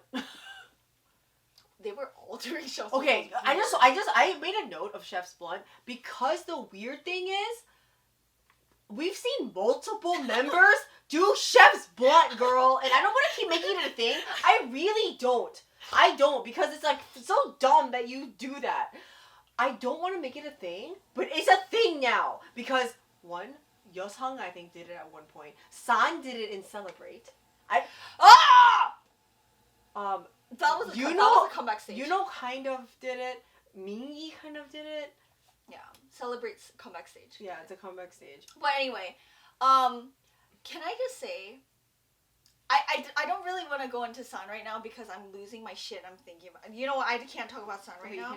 Well, I'll say one thing. You know what? I'm going to talk about him real quick. Okay, you should talk about him. Well, I'm going to go back to him later. I did not know this guy could sing so live and perform that hard. I think I was very shocked about his singing too. Not shocked, but I was like floored. With like any artist, when you are a hard performer, you expect them to have a backtrack all the time, because if you perform that hard and you dance that crazily all the time, you expect them to lip sync. It's so given. You're an artist, you lip sync. Not saying that Ateez, you know what I'm saying? I don't think it's a given that they lip sync. I think if you're that good of a singer, you don't lip sync. No, I'm saying perform. If you have a hard performance. No. What you're saying is if you have, because Ateez dances like crazy. Yeah. So you inevitably have a backtrack just to keep you stable. Right, no, that's what I mean. Yeah. With a lot of groups that I watch too, not my favorite groups, I'm just saying any groups I watch, if you see a hard stage, most likely they're lip syncing too, right? But it's just like natural, it makes sense. Yeah. But, oh my god, Sun literally, and I truly, you know how hard Sun performs. The one thing that I will take from this is that the guy that I truly saw as this crazy performer, he gives it 100% performing and 150% singing. He belts, and I'm just I need to emphasize how spectacular San is as a performer in all areas. He fucking belts and sings while he's dancing. It kills me. Yeah. It's and it's not even just choreo. He goes demonic. He kills himself on stage. And I want to cry thinking about it. And I remember when even the first song came up and he was dancing and singing, and the very last song too, throughout the whole concert, how consistent he was with his vocals and performance, the energy was still up here. I can never say that Sun dropped his energy. I want to cry. Like if there's one person or group you need to watch on like live, it's Ateez. It's Ateez, yeah. I got really heated and I know. I got really passionate. Sorry. Yeah, you're like screaming. I was like, just let her talk. I'm just saying, like, he's amazing. No. I know, and I think Ateez, like, with the help of San, like they're known to be that performance group. Like, you know, a lot of groups, they're better in their music videos. They look better because you can edit it. Yeah. Ateez 100% is better live. 100%. And that's crazy because y'all know how good their music videos are. Yeah, I know. And speaking of vocals, like freaking Jongho. Jongho? Okay, on the tracks itself, you're like, what the fuck is this? You know what's live? He's even is better. No. How do you sound better? Is even better live. And you know how many times he belts on a track? Almost every single Ateez track. Remember, with Jongho, the funny, I mean, I know that it was like a big thing. I don't know how long ago he sang Versace on the floor, but he did a snippet of it during the concert. And when he did, I was honestly, I swear, I don't think I'm a good singer, but as someone who appreciates vocals, when I heard him do that snippet of Versace on the floor, I was like, I remember looking at you and being like, girl. So like she was sitting here and I was sitting here, and we both at the same time went, like, no. And he didn't even Versace on the floor. Jongho gave us a snip. My arm hairs are going. But it wasn't even like a crazy part. He like, I think Hongju or somebody asked him to sing. Yeah. And then he was just like, okay. And he just like, Versace. Well, he didn't say that line, but okay, another thing about Jongho that's crazy. You can kind of say this a lot about like any Ateez member too. That just goes to show how well-rounded they all are. They really fucking are. Yeah. But you know how like we were talking about this earlier. Jongho's still doing choreo. Yeah. He's not just a person, like a artist singing, a singer. He's not just a singer. Dance because you know when people who can, and I think we all know this, but people who can sing, they're usually just singers, right? He's fucking singing and he's performing. I know. And I know he has a lot of parts where like you know when he's doing choreo and stuff. When you hit like the highest of the highs like he does, like there's a lot of times when he's belting and everyone else is dancing, which I love. Oh, I love that shit. Jongho is just crazy because he's still doing all these amazing things on stage, yet his pitch is perfect. No, that's what I said. He has perfect pitch. Is absolutely perfect. Yeah, you know sometimes when you're watching someone singing live, and then when they're about to hit the next high note, you go like this, because I mean a lot of times they won't hit that note perfectly, or they'll just lower the note. He doesn't hold back, girl. No, he doesn't hold back at all. And another thing with Jongho, well, we kind of found this out through the fan cams because, like we said, we couldn't see too much because sometimes it was too far away. We rewatch it. This is how much we love Ateez. After the concert, we obviously watch all our own clips, which were just. We watched all our clips and then we watched. But we had to really see what the front row captured, the fan cams. Jongho is so cute because he's so playful. You know, even during like the leaders, we'll get into the. We'll get into it later. But during like moments on stage a lot, Jongho will be that guy who's like standing next to the member and be like he's just so like subtle. At one point he was like he's like subtle, but then he's like, oh my god, I love Jongho because he's like he comes and I always forget he's a maknae. I know. I always say because he's so mature. His voice is like his voice and his maturity. He got divorced for like he divorced Get into the leaders. Yeah. Okay. Look, so they did good They did good little boy. Can you restart that? Yes. Okay. So they did Good Little Boy, The Leaders, and To the Beat. We need to jump to this. Oh god, no, fuck no. Okay, we're not gonna say this too long, but no, my brain. Okay. Girl, can we just say one thing? What? It's like itching at our soul. Our soul. You want to say his name? Okay. 3, 2. His last name first. 3, 2, 1. 박성화!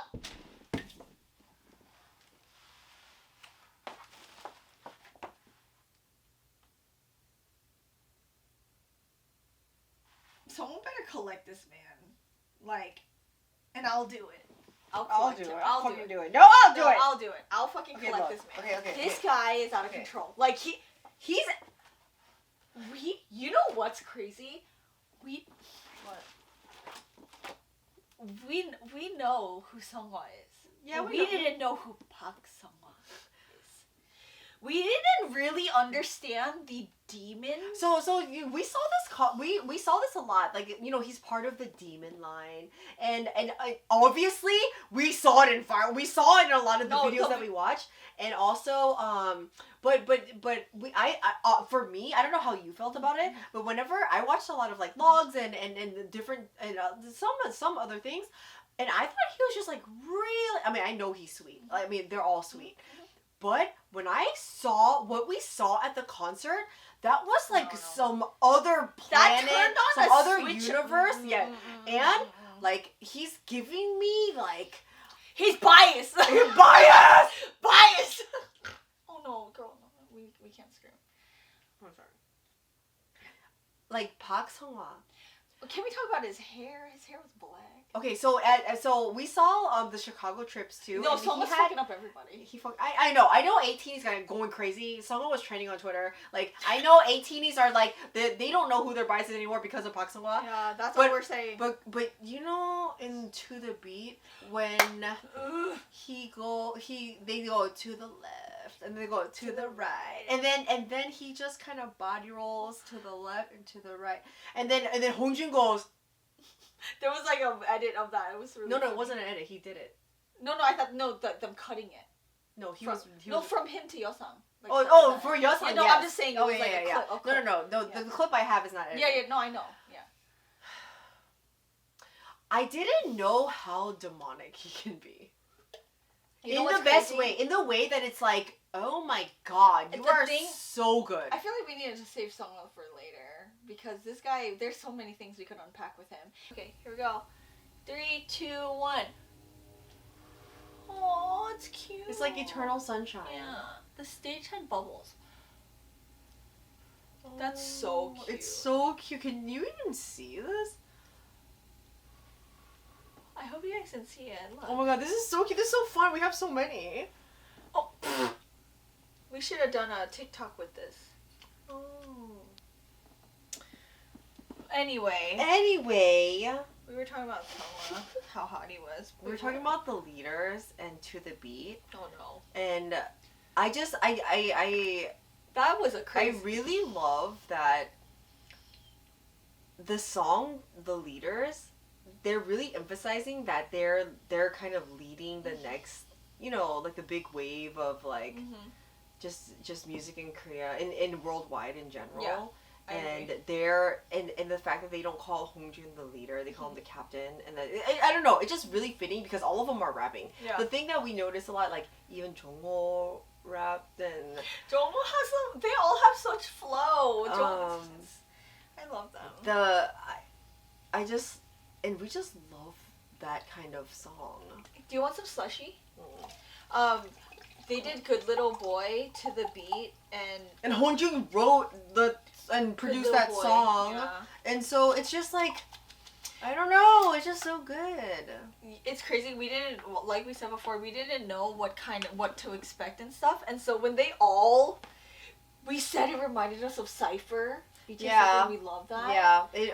It was like a Cypher. Yeah. But the thing is, there was some like, oh my god, we saw like BTS and Ateez trending today. I'm not good getting into that. Oh, yeah, we did see them trending today. They were trending, and when we clicked on it, well, you saw it first. I saw it first, and I was like, oh, why is BTS and Ateez there? Because I get excited. I get excited because we're ARMY and 18E, you know. Mm-hmm. But then it was not for the best reasons. It was not very nice. No, it wasn't the best reasons. Yeah. But I mean, it was obviously dumb. Yeah. And I know every fandom, they're protective of their group, but of course. But also you shouldn't put down another group because you love your group so much. Yeah, and all because you compare, like, you know, we compare a lot of groups to other groups, but all because you compare doesn't mean we're comparing to in a negative way. Or comparing who did what better or anything like that. It's comparing kind of your you're just comparing what you love about them. Like comparing, not in kind of comparison, but we're talking about the things that we love about them. Yeah, right. Yeah. So, anything that we compare about, 99% of the time, it's because it reminds us of something and it brings us so much like happiness, joy, and so that's why when we say, what was it? That reminded us of Cypher. The leaders. When we say the leaders reminded us of Cypher, we were saying, oh my fucking god, Ateez can do this. Ateez can do this, But again, of course you're gonna compare like groups to other groups. Well, I think our reflex is to be a little bit wary of comparing groups because of what some people can say of fan wars. But at this point, honestly, I'm just like, okay, no. I started seeing tweets about people talking about like, if you're army, all I see are you tweeting about Ateez, blah blah blah, and like people shitting on multis and stuff, right? And it makes me laugh. Obviously, we think it's stupid. It's so dumb. But when I see that, I'm like, what do you mean? Like what? Like, cause the thing is, Ateez, like BTS is they're on a break right now, and Ateez just hit it like they're high, on a tour, a career they're high. on a tour, and they just got like recognized by the Rolling Stones too. So like people who are toxic in any fandom, when they feel a little competition or insecure, they'll start attacking other people. And I'm like, what are you talking about? Kind of thing, like you just said, that kind of thing, it's a projection of their own insecurity. Anytime you let it out and lash out on someone else, you have some of your own issues. But anyway, when I just remember seeing that, and we even said to each other, I was like, maybe we should stop like comparing. But it's not even in a bad way. Anyway, let's go back to the concert. It's not. Yeah, we'll go back. But anyway, we just needed to mention it because that was trending today. We're like, what the F? This is so dumb. Like, of course, Ateez is an amazing group.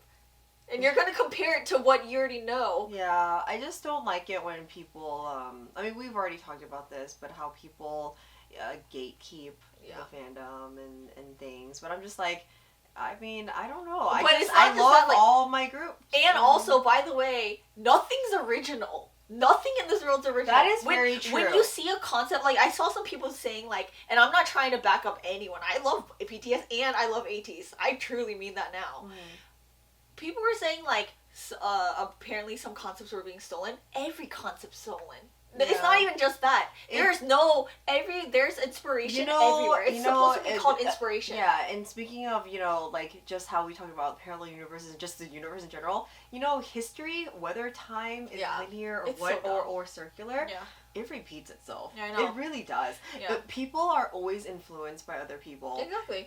Anyway, we're going to rant about that. No, but I just, and that just goes to show Ateez are making such a big impression on a lot of people. They're making a big impact. Because they sold out Prudential Center, which is amazing. And that's one of their biggest venues yet. Ateez, for me, they are so original too. And in the fact that, like, because we're saying that nothing is original, but at the same time you can put your own twist. Spin. Yes. Your own personal taste on things. Yeah, your own personal taste. And they are so distinct. And that's what made BTS stand out, Yeah, same because with BTS, you could say that BTS, you could, but the main thing is that we already know Ateez or just BTS or whatever, they're inspired by other artists too. Oh, of course. So like and people isn't there a thing where it's like Ateez they're like fanboys of BTS too? Which by the way, we need to see the covers that Ateez did. But BTS they're also fanboys of other people. It just goes on and on. Anyway, it's an inception. But let's go back to the concert. So I don't know, was there any like other specific stage that really Girl, I'm not done with the leaders. Oh. Okay.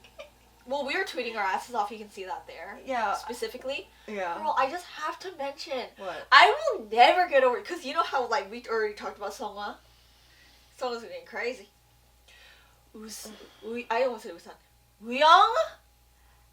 Oh, yeah. And then Songwa's like, okay, you do that while I do Songwa's part. So Songwa is like, he was like, Wait, let's do it again. like Sungwa screaming into the mic. But you know what's crazy? I didn't know that we did that low whisper the whole time Sungwa was doing it. We learned so many things about their parts with these performances. But we were like, they were doing that. I know. Because in the tracks we know like from color coded maybe. Yeah. So basically, just to go back to the thing about their vocals, they did a lot of the parts of their song. Because they even actually speaking on that, I forget which song it was, but Hongjung and Mingi. Hongjung's is like the higher part and Mingi's the lower part. Yeah. But they do that too. Yeah. So like they don't just have the track playing. You can see the cutoff. There was one point in I think it was the leaders where or was a Good Little Boy. Joel was talking to Mingi in one of the fan cams that we rewatched, and I think it was the leaders. Yeah, but you know, like rappers when they can really rap, their mics are on. Like Mingi's Microsoft. But like he missed part of the beginning because Joel was talking to him, but then he picked it back up. But you could see the exact silence where there was a split second that Mingi had to go into the track, and it was such perfection because that just proved that like I think we and as rappers you already know. Yeah. Like, oh my god. Like, okay, just to talk about Mingi very quickly. What's wrong? I mixed in the slush with a new slush. Anyway. Well, just to talk about Mingi really quickly, I knew he can rap, and obviously his parts kill me. Especially me, he kills me. But I have a new understanding of Mingi as a rapper. Because I saw him perform. Yeah. And the way that he performs with his whole body, and he can dance. Like, the way that he performed, he just used every inch of his big ass body and then his voice is so distinct too. Like, I just, like, Mingi, like, so Mingi. I really didn't, oh my god, from the concert, I learned that, holy shit, I think he has one of the deepest voices, like, just speaking wise. He's like, I thought that maybe he shook the whole arena. Yeah, I thought he pulled it out during his raps. His voice is even deeper. He was like, hello, my name is Mingi. Like, it was so deep and like, oh my god. And he truly, and another big thing, which is insane, Mingi, like, I just need to emphasize it again. You already said this. Yeah. He can fucking dance. I know. Like, it's not even just like a rapper who like looks cool dancing. No, is that like a cool rapper dance? A dancer. No. But I mean, the thing is, like we said again, we already know they can fucking dance because of KQ Fellas. Yeah. Like, that shit. When I will never forget this moment. KQ performance number 1. Yeah, he's like. I was like biased. He was like. Yeah, I know. But no, but that's just so amazing that they can. And like, when you think about it that way, like how all the members again, it's like, what can they not do? What can they not do? Nothing.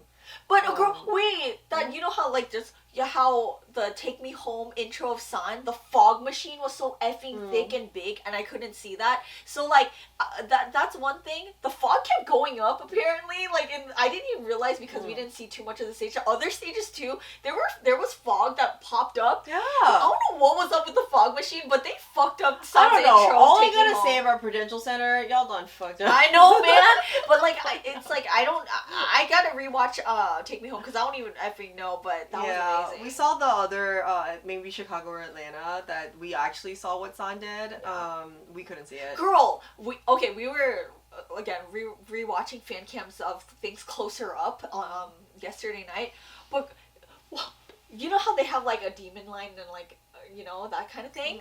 Oh my god, we like truly get it now. We get because you know those instances of like, so earlier when we were doing the podcast, especially. So what we were doing was ready. Set. I made mine really ugly. I took my little teeth out. But also, no, one more time. Set. Okay. But make my back go in half. Y'all know what I mean. Like. No. Okay, especially San and Seonghwa. They are. And Hongjun, remember? Well, Hongjun. Oh no. Remember Hongjun? Hongjun at one point. It was fucked up, girl. We were convinced he was on drugs, and we know he was not on drugs. No, I know. Okay? I know. Disclaimer. No, we know. Just. But that's how good his acting was. We were watching him at one point. He's like. like getting up here. You know how they like lie down on stage? And yeah, but then do you remember when the transition of Precious and Treasure happened? He went. Yes, girl. Hongjoong is fucking crazy. He's crazy. These Ateez concerts are out of body experience. When you watch them, you're like, that's exactly what it is.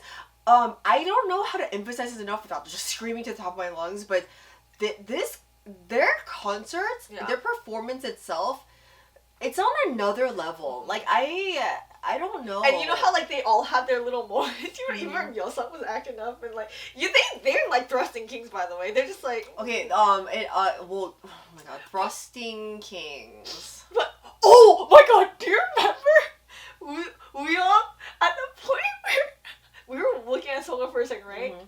And then they go like what did they do? They were like popped in some way up here. But no, they did the whoa. Yeah, the whoa. Like so Songa he hits it and then he's like yeah. I forgot what stage it was, but then we too. But he does the whoa with his pelvic like bottom area, and we lost our shit. So instead of doing that, he did that part, but with his like no, but this one is like Ateez. They're so unexpected. They're just like what the fuck in the best way possible. Yeah. But anyway. Oh my god, and also, Wooyoung, he can fucking sing too. I don't know how many times we're gonna say this about every single member. Wait, which song was it where you thought it was San, but then it was actually Wooyoung? Was it Still Here? That's what I was thinking, but I'm not... Wasn't, I forget exactly which one. Oh my god, wait, hold on. The fact that Better had choreo... Oh, no. Can we do it? We know we getting better. Don't worry, nothing matter. Oh my... Okay, the fact that these beautiful... The thing about Ateez is that they have choreo for everything, right? They do. Their choreo... Even to the beat. Okay, wait. Their choreo, when I in my vlog, I'm screaming my fucking head off and crying, but Better and Still Here... Oh my god, they were just like dancing. They were like, a lot of stages, I think that they were supposed to go in the middle section of this. You can tell when they were supposed to go to the extended stage because they don't have like They're probably supposed to meet during the choreo. But like, they didn't, a lot of the times, like during Even Better, they were just like singing and like, you know, doing whatever they want, but I'm sure that was the moment they were supposed to walk in the center of the stage. And oh my god, but there was this one point, what was the choreo? They're like, what is that? I don't know, but anyway, what I'm saying is they're slower songs.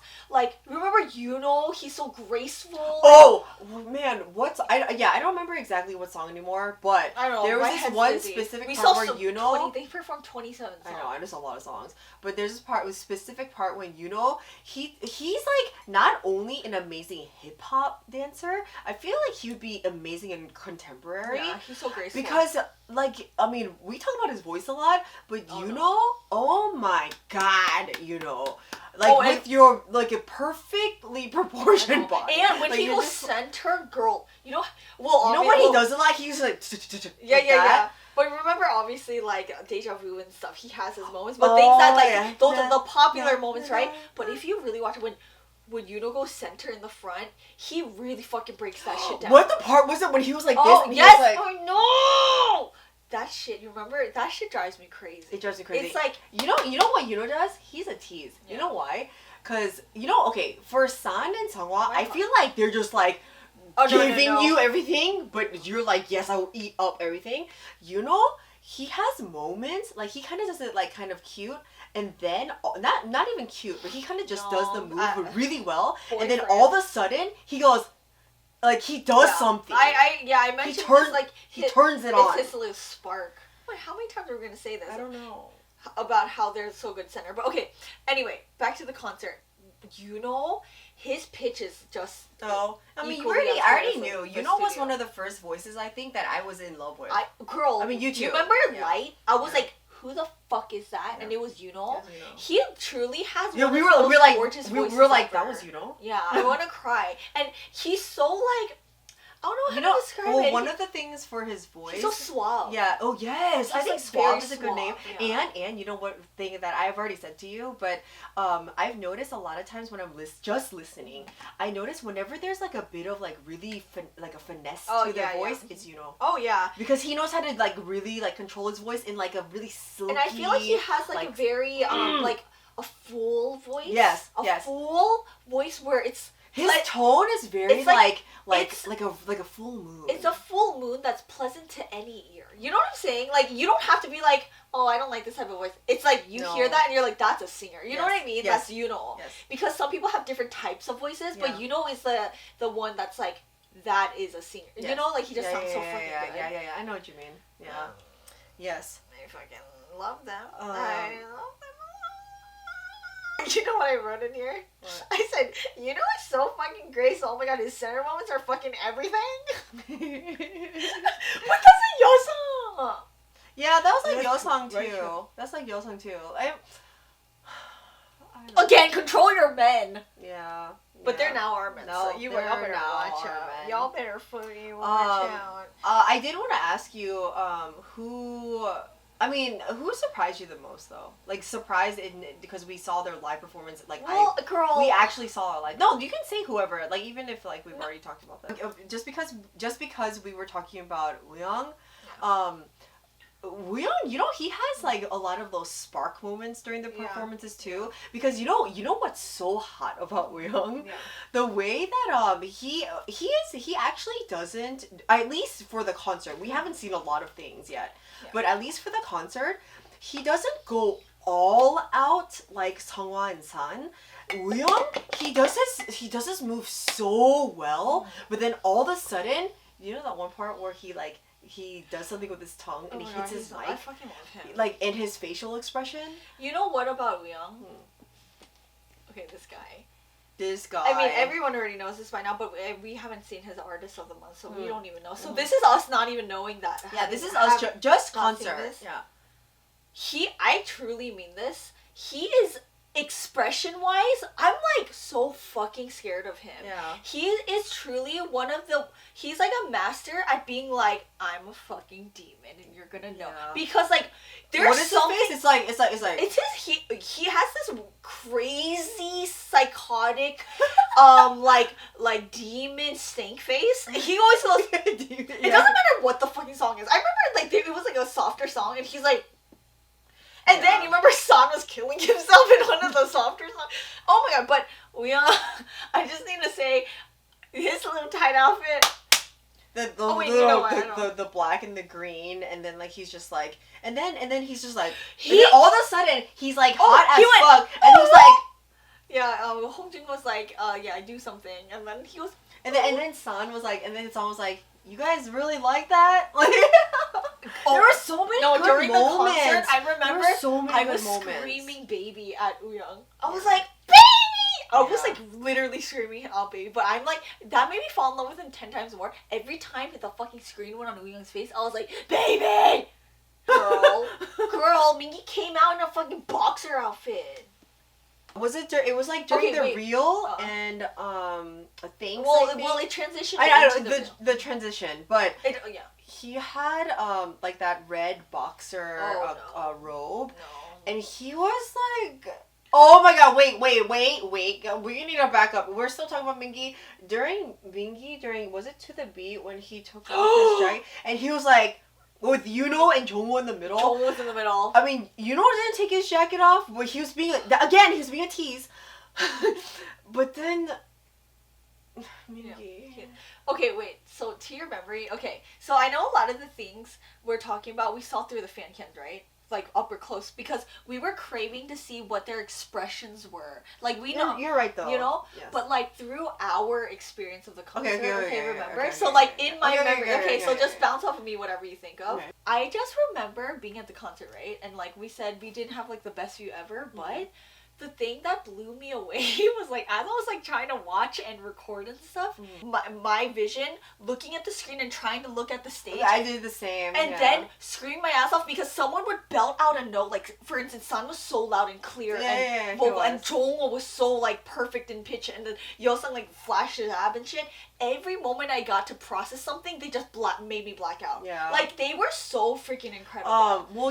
Even in that hectic state. Well, I think like performance-wise, I think, I mean, that's what they're known for. One thing that really also got me was when they were speaking. Oh yeah. Oh, whenever they would do like you know, like the intermission, and they would just stand there. Spider-Man. And then Spider-Man. Oh my god, Spider-Man. And then he actually did it. Yeah, like I just feel like, I don't know, they were so comfortable speaking with Ateez in a way that I haven't seen that in that way. No, that's what I said about Hongjun. He made it such a comfortable atmosphere. But it wasn't just Hongjun, and they spoke this is not something that they had to do, but I think 90% of the time they spoke English. They're so freaking good at English. They're all good at English. Okay, we've seen some interviews with Hongjun especially speaking English, but I feel like he improved. Yeah. And then also, I mean, improved in a way that he's fluent. Yeah. but then also the others were doing so, like, they were just like being so natural and charismatic on stage and charismatic. I don't know, girl. Like, when we say that they're our spirit group, no, they're a spirit group. I really mean it. But by the way, they're officially one of our old groups. Like, for real. No, they're officially. We take that very seriously. No. We don't just spit that out. No. We don't ever just spit it out. We'll be very honest. And also, by the way, don't just consider like what we react to. We have seen and heard a lot of groups, trust me. Yeah, besides, we only react to things that we're interested in, and then when we get into it, you'll see the videos pop up. But no, trust me, we've heard a lot of groups, and it doesn't mean all. Ateez. Yeah. They're like, yeah. But wait, can I say before it flies out of my head? Because you were talking about we were talking about Yuno and Spider-Man, right? Yeah.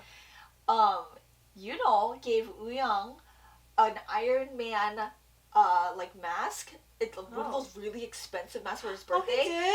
And it closes shut. It's one of those like robotic ones that's like. Oh my god! But those are expensive. I didn't know that. And so like, he gifted that to Wooyoung. That's so cute. And so that just makes sense because like that means Yuno must be really into that like whole superpower. I think he's really into Marvel. Yeah, in general. You know what I mean? Because he was like, shh. And so he like gave Wooyoung whenever Yuno was on the especially the big screen, and then he would be like, "Okay, Ateez," and he smiled, girl. My heart. No, girl. Yuno. He is a golden retriever. Yeah. He's so fucking cute. Oh my god. He's so fucking cute. Anyway. Yo, can I say really quick too?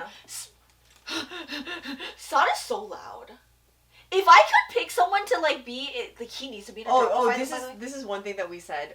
Because Hongjun is the captain. He's like the co-captain. He's the co-captain. I noticed that San, he helps out Hongjun a lot. Too. Yeah. As far as when it comes to ments and talking, San will scream out things that like helps ease the whole tension too. Not that like there's any tension at all. You know what's weird that we also said about San? He does that when Hongjun is speaking, especially, but or like leading. He does that in songs. I've said this in our reactions, where his voice kind of makes everything easy. He has a beautiful voice. But what I learned, oh my god, I thought I knew San, but I don't. He's so loud. Remember, even compared to some of the other, like just the volume of the mics, he would scream. He's like. It was his turn, and he was like, "Hey, Danny!" He's like, "You ready? Yeah, you ready?" And he just in general, he's a loud person, on stage. On stage, yeah. And it's so amazing to witness because you know it's in his blood. You know what it is that's so he's hot? He's a theatrical. Well, that yes, 100%.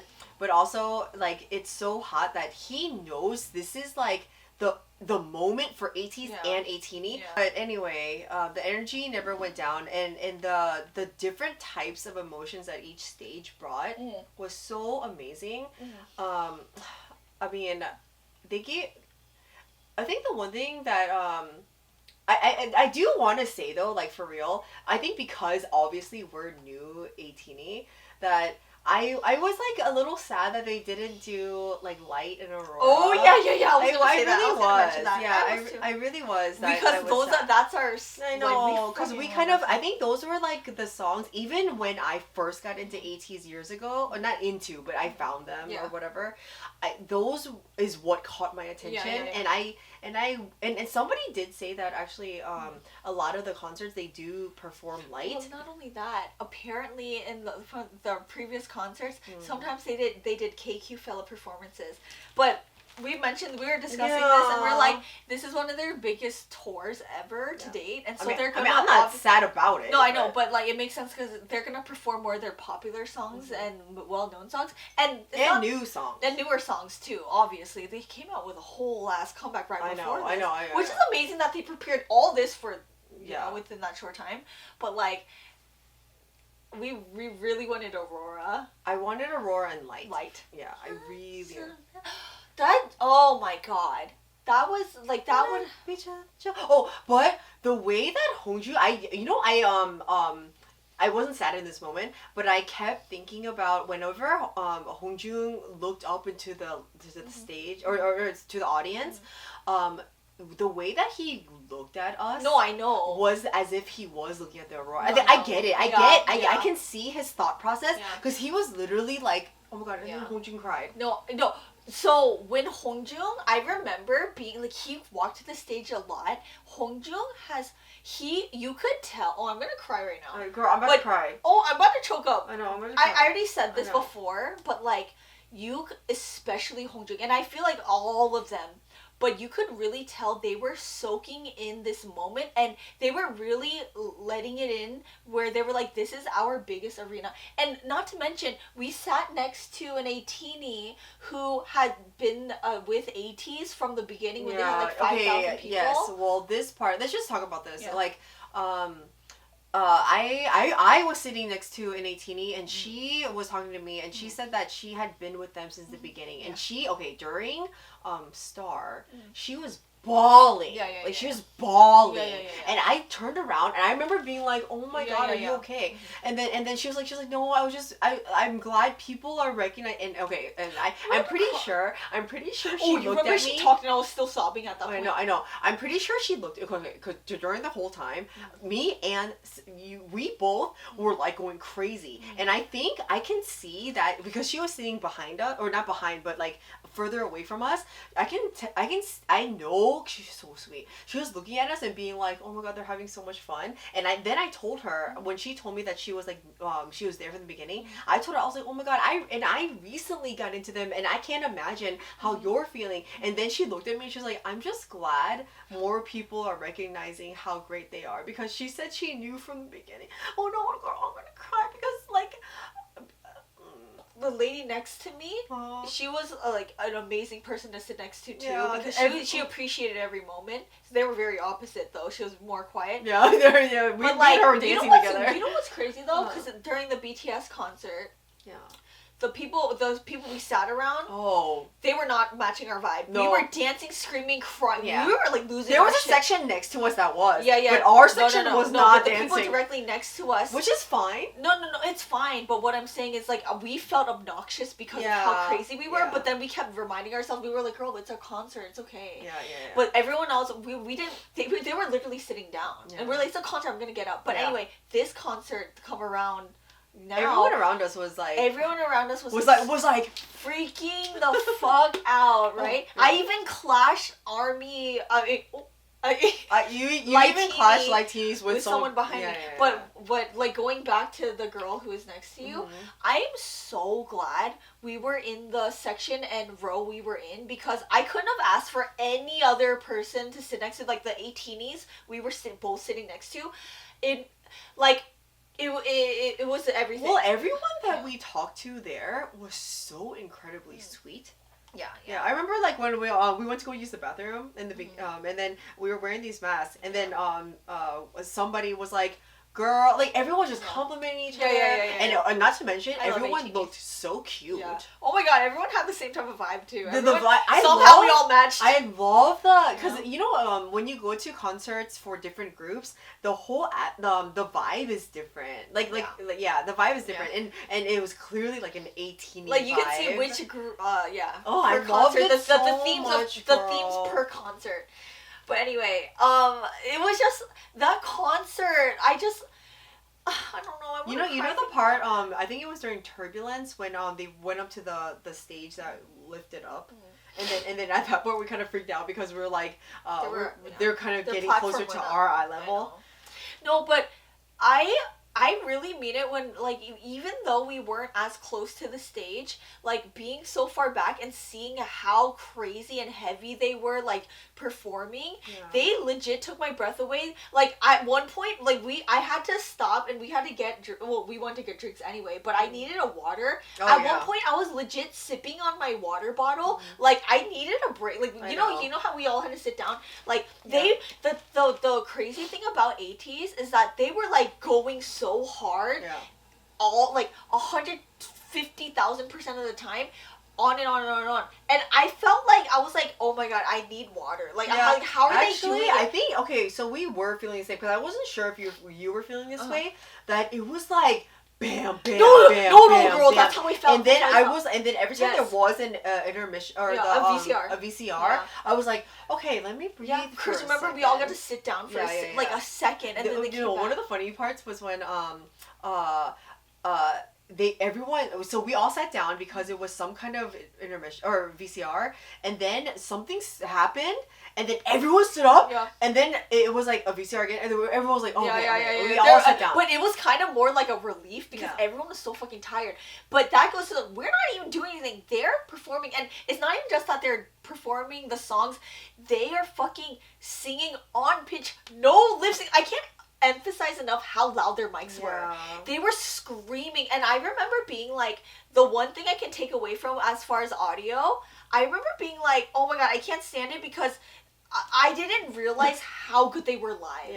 Like, as vocalists, we keep emphasizing it. Like, it makes me want to cry because they would hit a note and go back to dancing hard, and I would be like, oh my god, they're incredible. I just want to say, because you're talking about vocal, like, I just didn't realize also how good Seonghwa was live. Oh my god, I wrote that down. How good Seonghwa was vocally live. There's this one point when he belted out a note, and I literally, my jaw was on the floor. Girl, like, Seonghwa, okay, every time I talk about You know what, honestly, Seonghwa... Okay, let's have a moment of silence.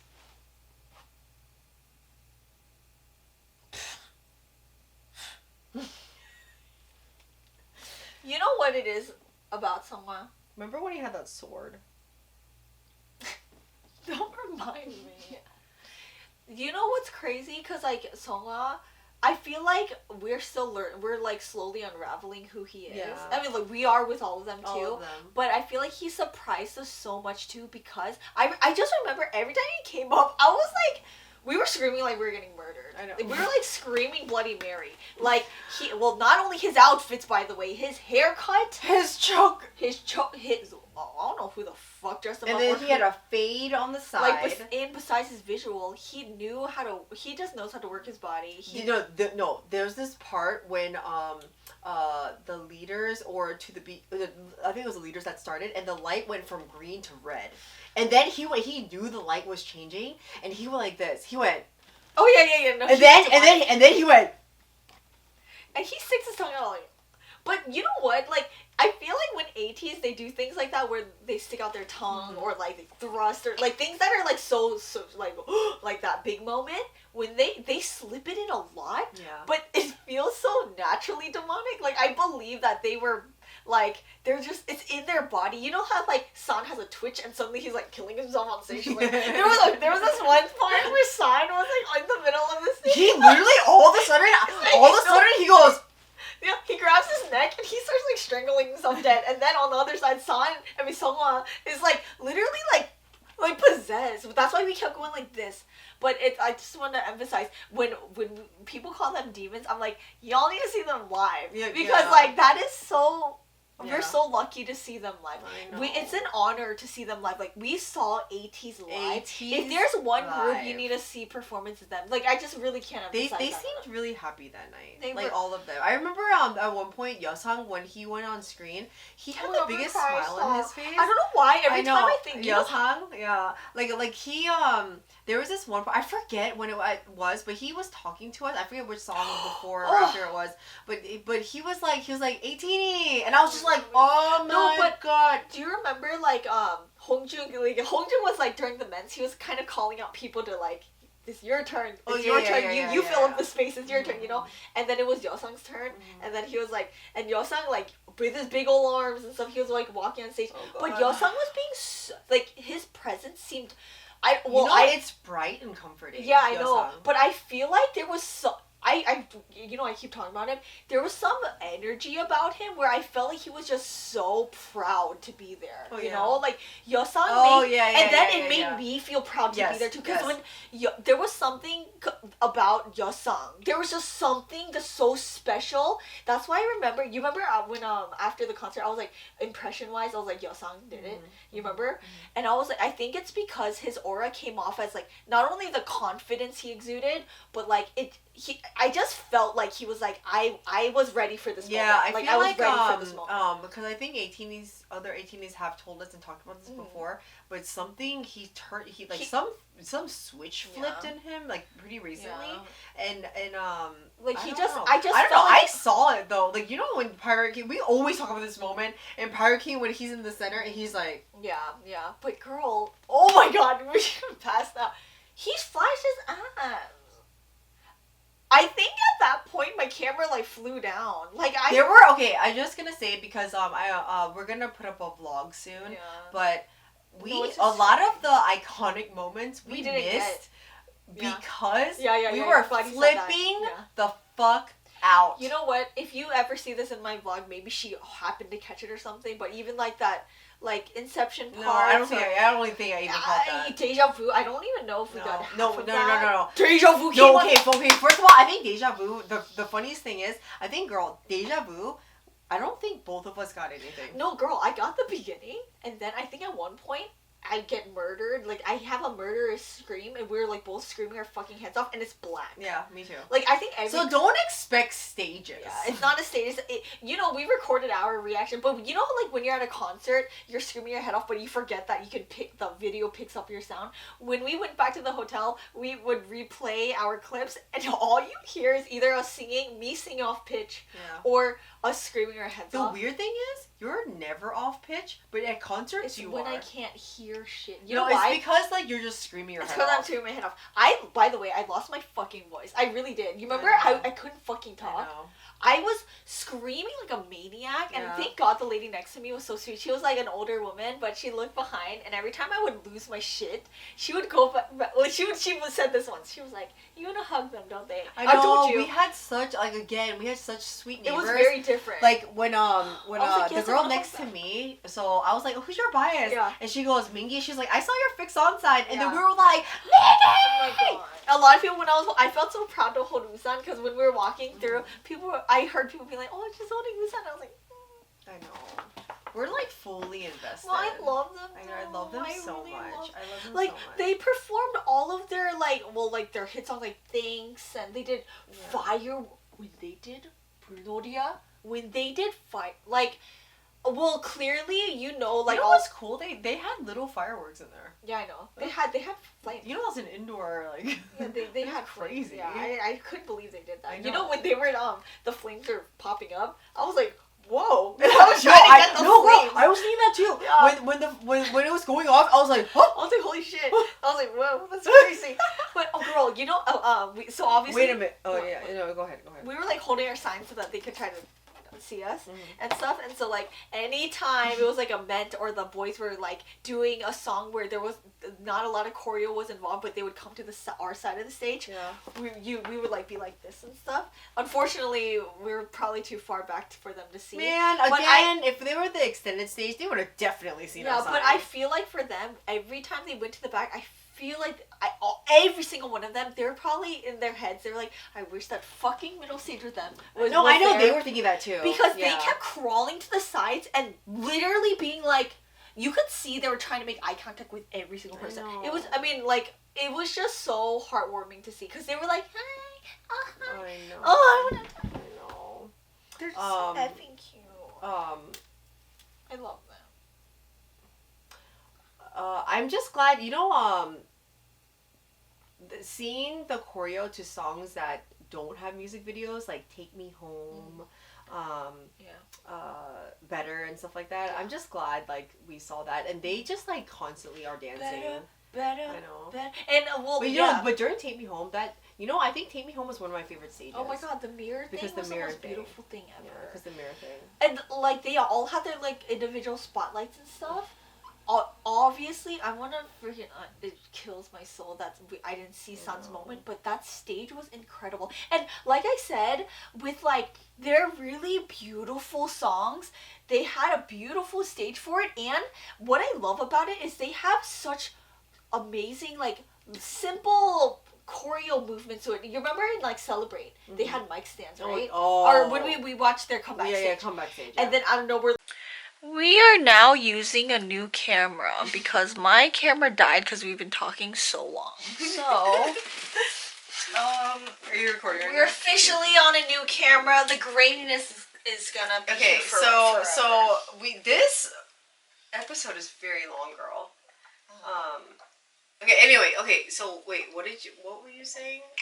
I need to talk about the real dance break because that shit blew me out of this world. My ass flew into space and never came back. Her ass flew into space. And we realized that during the dance break, two different people take turns. Mm-hmm. And the one that we saw was Sun and Jungwoo. Like, that couldn't have been more perfect. It couldn't have been more perfect, and it couldn't have been more different. Girl, it could have been more different. My god, Sun's dance break, he fucking broke his back in half. He was ready for this fucking moment. He went... Not like that. But, like, he was so crazy. Like Sun is crazy. I don't know how I don't know how many times that we were watching stuff, and we were like, Sun is crazy. Like, no. There's a reason why people, like, are like, oh, I know Sun, because he fucking breaks his ligaments to perform, and he does this a lot. He's like, yeah, he breaks himself, he dies, and goes fucking crazy again. He's like one of the most incredible performers I've ever seen in my life. Yes, I agree. But remember when he like broke his back, right? And like he had to leave, so he goes, he goes, he's or something like that. Insane. Like, I want to die. And then Jungwoo comes in. Jungwoo did the dance. It could not have ended better. And the thing is, when we watched just the closer cameras, because we couldn't see everything perfectly, the way that Jungwoo does the choreo, he does it so well, but he does it in a way that he's like more dainty. Got it. More, little he's just like he's like okay, I got it. He's like I'm gonna belt out soon, so I'm still gonna do it. Yeah. But then during the dance break, he does the girl. He went like this. I know. Like, he kicks his ass. What? He kicks his ass? No, I said he takes his ass. Oh. And then he's like... It was so funny because he's so fun. Like, that's not the one. Like, if I saw Jungwoo for the first time during that concert, I would have been like, that guy is crazy. Because wasn't he the dude belting out? You know what I'm saying? Yes. But already knowing who Jungwoo is, just like my impression with, like, If Without You, I was like... We already know, but, like, he can dance from KQ, but, like, he's so fun. Yeah. The dance break was so effing cute when Jungwoo was, like... I mean, you know one thing that, one of the things that I really got from this concert was how close Ateez members were. Because whenever I would, like, you can just, you can tell when you see, you feel chemistry between the members. Like, for example, like, Mingi wouldn't stop smiling. Oh, he was smiling but in a way that anytime, like, he would, like, go over to, like, another member, like, Mingi, like, he was lit up, and then he turned it on. Girl, the crowd was going crazy for Mingi. Me, during that, BTS, Love Yourself, Yoongi came up and people lost their fucking mind. I think the loudest crowd... we said that when for Yoongi. Yeah. During our Love Yourself City Field concert, the loudest cheer was Yoongi. Yuki! This time around, Right. oh my god, Mingy said hi. I legit felt the whole stadium shake. Like and then it was proven that like that is what we heard because we were watching other clips of the high touch. Oh, we should. Oh. We'll talk about that. We'll talk about that. We don't have to. No, we can. But we saw a video of the high touch, and then and Mingy was in our concert. We weren't there, obviously, but Mingy was the first one that people saw. And then one of the security guys was like, when a girl was recording, he was like, "Oh, everyone likes that Mingy guy." Yeah. Because I think a lot of the people that were there we're here for Mingy, and not just Mingy, but like people were crazy over Mingy. Well, like they have their. They were going crazy over Mingy. But you know how like I started watching a lot of the high touches too. Yeah. Almost like more than half of them in the background, all I heard was, "Oh my god, Mingy," and I was like, "Oh, well, fucking deserved fix on, bitch. Like hell yeah, fix on forever." You know, Mingy, like oh my god, that was he like caught. Oh, and also when Mingy. Remember I told you, you know, the rappers have their mics on?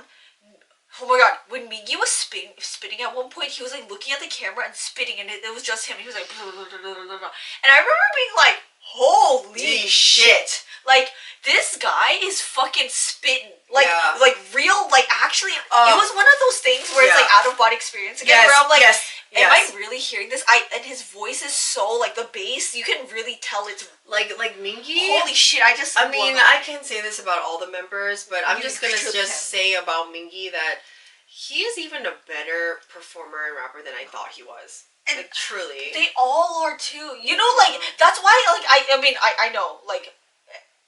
It's that's why I'm saying no matter what. But I think like you know how they always say 8 makes one team. I just really want to emphasize like that. Like I really get it, and I really get that like that they are a unit, and I'm about to cry. Well, okay. I'm about to cry. Well, one of their Majimak songs, their last songs was they did like the slow runs, turbulence and stuff, and they Star 1117. Yeah, and we touched on this, and like I think everyone who was following that concert knew that Hongjun cried during that moment. That's when we bawled too. But like that, like ripped me to shreds. Like I remember, like I'm gonna cry, but like they all had like their mic stands, right? And like one of the things I remember when I was watching the Celebrate stage of Ateez, I was like, wow, like they're really just like being vocalists here, you know. And during Star, that was like the little 18 project for all the concerts, looking for stuff, and like Ateez, oh my god. But it was just so sweet because they're like panning, and out of nowhere we see Hongjun like grabbing onto his mic during the song because all the 18s are singing. By the way, the NEWARK did a really good job of singing with. Actually, because we were singing but we were crying at the same time. Hongjun was grabbing his mic, and he was. I'm sure you saw the clip if you looked it up, but he's like bawling, like not just crying. He was like bawling on the mic stand. Oh my god, we were crying. Well, he sang his part. Yeah, he sang his part, and then his voice like did that cry crack because of girl stop. Oh no! This is at the part where like point in the concert where I was just like, well, like you know, when you see that, how can you not cry? But I remember thinking like, oh my god, he's really soaking this in. Like, and I think it's because we felt the gratefulness that he felt. Well, not only that, there. oh my god, you know what? It was like, truly a blessing because you know how we couldn't take our cameras in? The whole ending of our vlog. You're right. I want you to know, guys to know, right. we don't have the ending of the concert at all because we couldn't we fully charged our cameras and stuff, and we were taken aback that we couldn't bring our cameras, so we had to use our phones to record the whole time. So by the last few songs, the really special songs at the end, we couldn't record it. And the ending meant it was like a blessing in disguise because at that point we had no choice but to just to put everything down and hold our and so like the last few songs, like I think that's why I was bawling even harder because like I was really soaking it in. Like one of the last clips I got was Hongjun crying. Yeah. I did get that part, not the whole of it, but that was literally the last, and then I was like, oh, it's dead. Yeah. It died. But you're right. We were able to really soak in the last few moments of the concert. Like my phone died before her, so I couldn't even record like that moment of Star because it crushed me that I couldn't do it. And then like I remember I was like sobbing so hard, like my snot, is that one yours? Because we're keeping these. Wait, first of all, I don't know if I want to show this, but there's makeup all over here. Wait, don't show it. Okay. Wait. Is there a nose print? Yeah, you had. No, my snot. No. I don't know anymore. No, but during I was crying so hard during the concert that my nose started drooling, right, and my tears were going down. And I was sobbing, like, at the end. It was, you know when you, like, can't stop crying, tears are streaming down your face, like, uncontrollably? Like, that's what was going on. And so, my mask was drenched. And so, by the time we got to the hotel and I took my mask off, because we were like, oh, God, which one's yours? Like, which one is ours? We decorated it like this. Yeah. And we looked, and you could see nostril prints where my snot, it didn't dry yet fully. And you could see 2 holes where my snot was. And I was like, but I love this thing. No, but I love this thing too. But like Hongjoong and like all of them, like it was just that ending. We were so lucky to have been there in that stadium at that time when Hongjoong was like, not just to be we're so lucky because we saw that moment. Like it was so special to him. Yeah. Like that was the moment, like the biggest. Because we know like a lot of not a lot, but we know little facts here and there, and we know that obviously Hongjoong was the first in the group, and he was training by himself, and he was so for like proud. months. Girl, remember after each like mint or like between each song, he'd be like, "So this is a song I wrote." Oh my God! And he'd be like, "So this song I wrote because," and he would explain it, but like the way he took such pride in what he was singing, like and like telling you like this. I wrote this song when blah blah. Yeah. Well, another thing is that I feel like we are really beginning to see the really healthy relationship that Ateez has with PAKCST. I love that. Yeah. Oh yes, girl. That's what it really feels like to me because first of all, I mean you do see this at concerts, but I feel like you see this more at like American shows where they really start to think and bring out the dancers, the production. They talked about their crew a lot. Yeah, like a lot. And out. And they do that with their V-Lives in general. Yeah. Just like, not even just for concert, they do it in general. Yeah, they do it in general. Yeah, and I feel like they have a good relationship. Yeah, it is very healthy. And so that's why I feel like we're also more drawn because you can see, I just feel like not just Ateez as just a musical group, you can really see the family that Ateez is surrounded by. Oh yes, girl. Yeah. And like you said, I love that you said you feel how from what we see, like how healthy their relationship is, because like it just invites us more into like it just draws us in more in general. So like it makes us feel so warm. Yeah. It was just amazing to see them. And again, we feel so lucky to have seen them live for the couple of months that we really knew them. Right, but I don't know. I think we covered like most of the. Like a thunder. I just can't believe and you know, like when to be honest, like at a concert, like when you're there in the moment, things go by so fast, right? They do. A lot of times, I felt like for me, I had to keep reminding myself, like, girl, just fucking enjoy it. You know what I mean? I did that. I did that a lot, especially in the beginning. Yeah, I had to keep doing. Well, like I was losing my shit the whole time, but it was just so much was happening. You know. Okay, so we realized actually in the last episode we forgot the hot tub question. Yeah. We forgot it. So we're gonna go into it, and it's obviously gonna be Ateez related because we're crazy about them. Yeah. Girl, we're really crazy about them. Yeah. It's amazing because like even after the concert, we're like, won't stop. Girl, like all day. What do? Listen to Ateez, talk about Ateez, tweet about Ateez. Just look at Ateez videos. That's literally what we did today. Oh my God, you know the post-concert depression? It's real. It's real. Like, every second of the day, every 5 minutes, I'm like, I miss Ateez. We do say that. We miss Ateez. We want, and then if we're not listening to an Ateez song, we're like, turn on Ateez. We need to turn on Ateez. Like we were itching. Actually, there was this one point we were doing something not related to like anything, and then all of a sudden we're like, we need to turn on Ateez. Yeah, I know. But anyway, that just goes to show our love for Ateez got like 5 million, 8 million times stronger. Thanks to everything. It's just gonna get stronger and stronger. And we love them. And the concert was amazing. And okay. Look out for the vlog. Yeah, yes. Okay, let's get into the hot tub question. Okay. Do you want to go first? Or no, do you want Kai to Bai go? Bo. Oh, Kai Bai Bo. Okay. Kai Bai Bo, whoever wins gets to choose if they want to go first or last. Okay, ready? Kai Bai Bo. Kai Bai Bo. Kai Bai Bo. Kai Bai Bo. You go first. First? Okay. That's good. I think I wanted to go first. Okay, hot tub question for Silvia.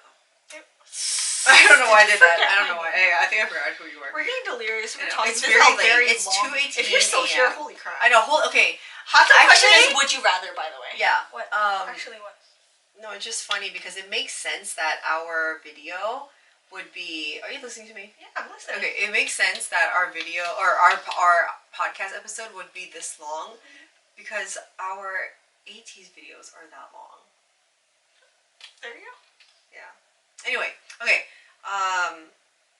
Here you go. Your hot tub question.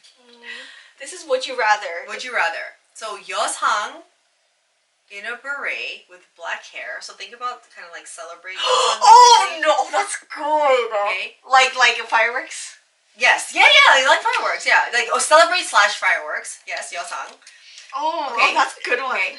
In Korea, going to like different 시장s, like Namdaemun 시장, or even the malls, and eating food, eating like tteokbokki, like street tteokbokki. I don't know him that well personality or bungeoppang. Okay. And eating street food and going shopping and stuff like that. Okay. Oh no, that's so cute. Okay. Oh god, who do you have? Who do you have him with? In a cap with brown hair. Oh. Okay. Oh god, the cap. Cap's my weakness. Okay. At Harry Potter World. You know they're all big Potterheads. No, I know. And I think he's a really big Potterhead. Oh, fuck you. What color hair does he have? He has brown hair. Okay. That really matters. You just need a visual. You just need a visual. You was the one in the clip with the Harry Potter one. I know, yes. Oh no. But Yeosang's in Korea. But you guys are in Korea, and obviously he's from there, so he's like, oh, I know the best place for tteokbokki, or I know the best place for this or that, or like kimbap, or I don't know. Wait, that's actually good. I know. What would you pick? Because it's really hard. Wait, being Boyfie in Harry Potter. Boyfie? Being Boyfie in Harry Potter or Yeosang being Boyfie in Korea. Wait, no, but you gave me looks that are my favorite. I know. Oh, like Cap, and beret. Okay, wait. Yeosang. Oh my god, I'm really trying to think about that. That's really fucking hard. But eating street foods with Yeosang in Korea or the and Harry Potter World? Okay, you know what? I just like it, yeah. I don't know why I did but that. not only that, because I feel like I would want to see in that sense. Yes, would be like I want to the golden retriever that he is. I think initially that's what my heart said anyway. I know. No, but just seeing him be expect the Patronus and just giving. Would be so effing cute. No, Harry Potter World. That's okay. Yeah, ew, girl, that was hard though. Okay. Well, Wingardium Leviosa. Isn't that funny? So are you ready? Why? Did you do the same? Hot tub question for We still do that. Christy. Krispy Kreme donuts. Krispy Kreme donuts. Oh, he came back around. Oh, swag. Yeah, he went to Harry Potter World with me now. He's like, Okay. We're doing classic. You know what? This is good. We're doing classic hot tub game over here. Okay. In a hot tub. Oh, I thought you said to do something. No, I thought you. No, I thought you meant like, should we do scenarios too? Oh, yeah. Oh, but anyway. Okay. Yuno in a hot tub. Okay. Singing Light to you.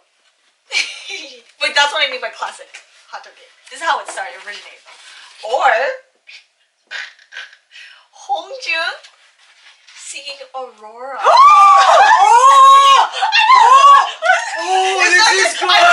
This is good! Let's touch 18s. 18s? Like teenies. Okay, girl, that was good. Okay, so you know. Okay, let me just say. I feel like everyone knows that my weakness for and especially Light, but I saw the clip of Hongjun playing piano and singing Aurora to Ateez on a live. They both gave each other I know I did. Okay, but isn't that a good one?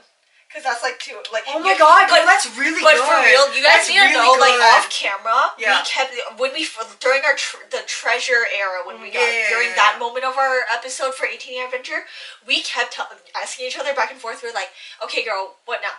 Light or Aurora? Which one? We were asking each other which Light song. or Aurora. But you know how like they make 18's pick which music video? Yeah. We kept asking each other Light or Aurora because we knew that. But every time I would listen to one, I would pick one or the other. Me too. Whatever but you then you throw in Hongjun and. So Hongjun singing Aurora, and don't forget, Hongjun wrote Aurora. Remember?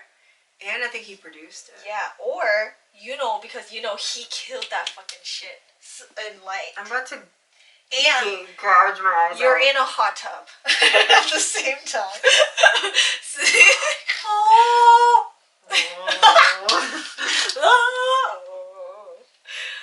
Oh no, girl, this you're is like really 18s, good. you can do high and girl, low. this is really good. Like for real, this is really good. I know. You remember when I got it? I was like, oh, I got my question. No, cause oh my god, cause he was like, you know when guys play piano? Oh my god. He's not playing piano though. Okay, but you know when he did in the live, he was like, I'm kidding.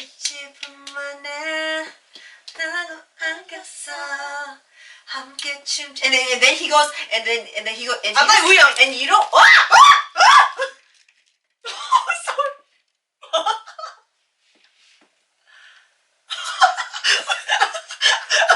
That came out of nowhere. Okay.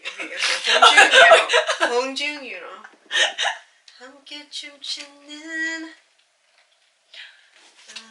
Oh my god, this is really hard. Oh my I god, know, this is it actually wasn't really a hard. good This one. is actually really hard. I picked good questions.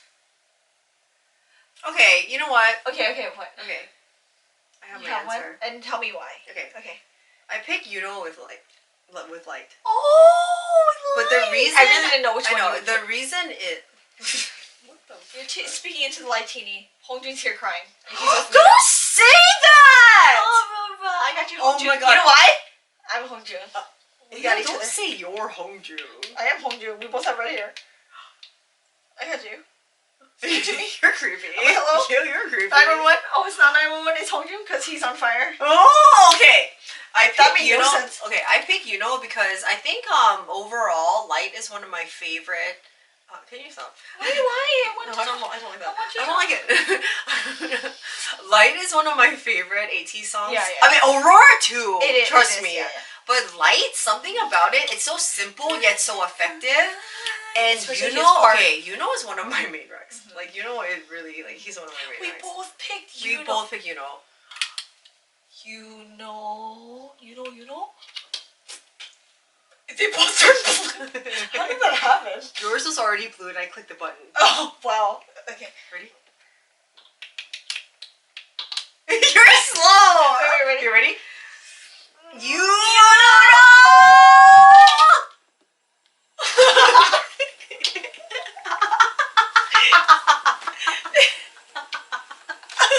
Wait, can we do it to the orange one? You ready? Yuno, wait, big Yuno!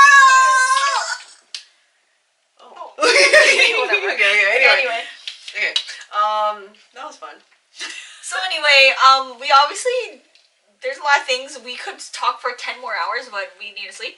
So, we're gonna end this podcast. This podcast was so fucking long, girl. We also want to say that the vlogs are gonna be on our own personal channels. Yeah, and we did a new TikTok too, so follow us there. Oh yeah, we did a TikTok. Follow us on TikTok, Instagram, and Twitter, and YouTube. Don't forget to subscribe and turn on notifications because you need to be notified. Yes. Look out for the vlog for our Ateez concert video. Yeah, and we will see you next time.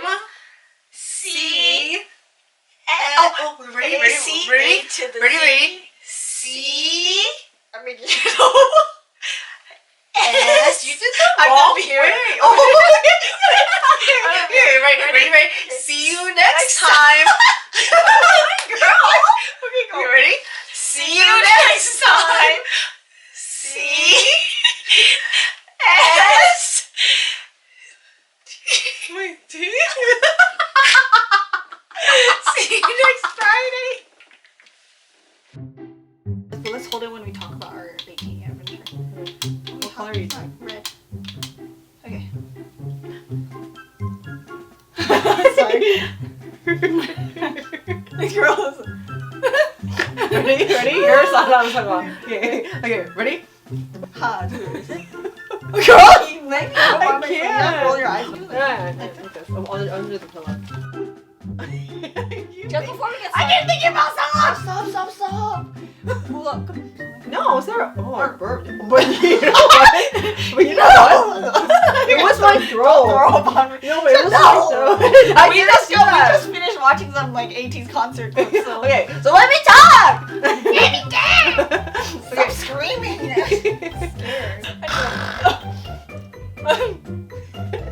I remember like girl. You're like, holy shit. And then Mingy goes, no girl, he bends his back. Oh yeah, he goes. Oh god, we keep Okay, recapping anyway, parts of the concert. okay. So anyway, it's on the second. Is this still recording? Okay, I'm gonna I forgot what we were talking about. Okay, you already. Wait, should I pee real quick? Okay. Go pee.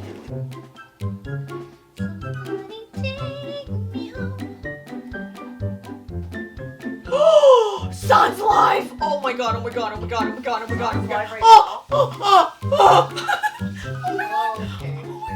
He's live right now.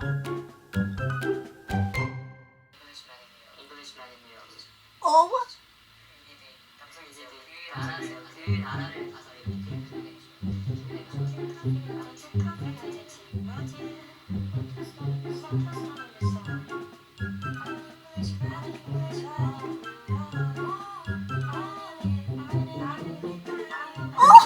Oh my Yeah, where's Minky? god.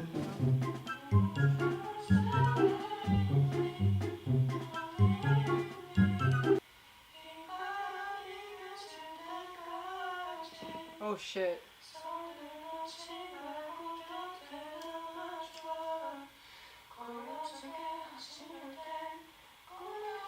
Girl.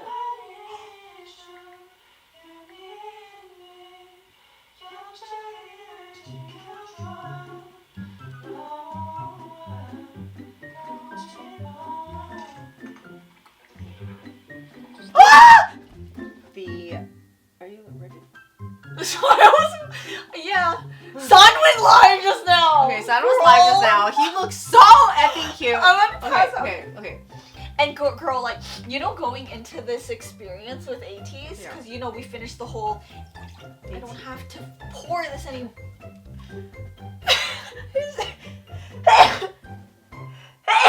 Girl, son fucked me up. San fucked her up. Girl, he's seen day 6. No, for real, like. We shouldn't have stopped. Okay. Mind you, right? You just shit. Bye. See you next Friday.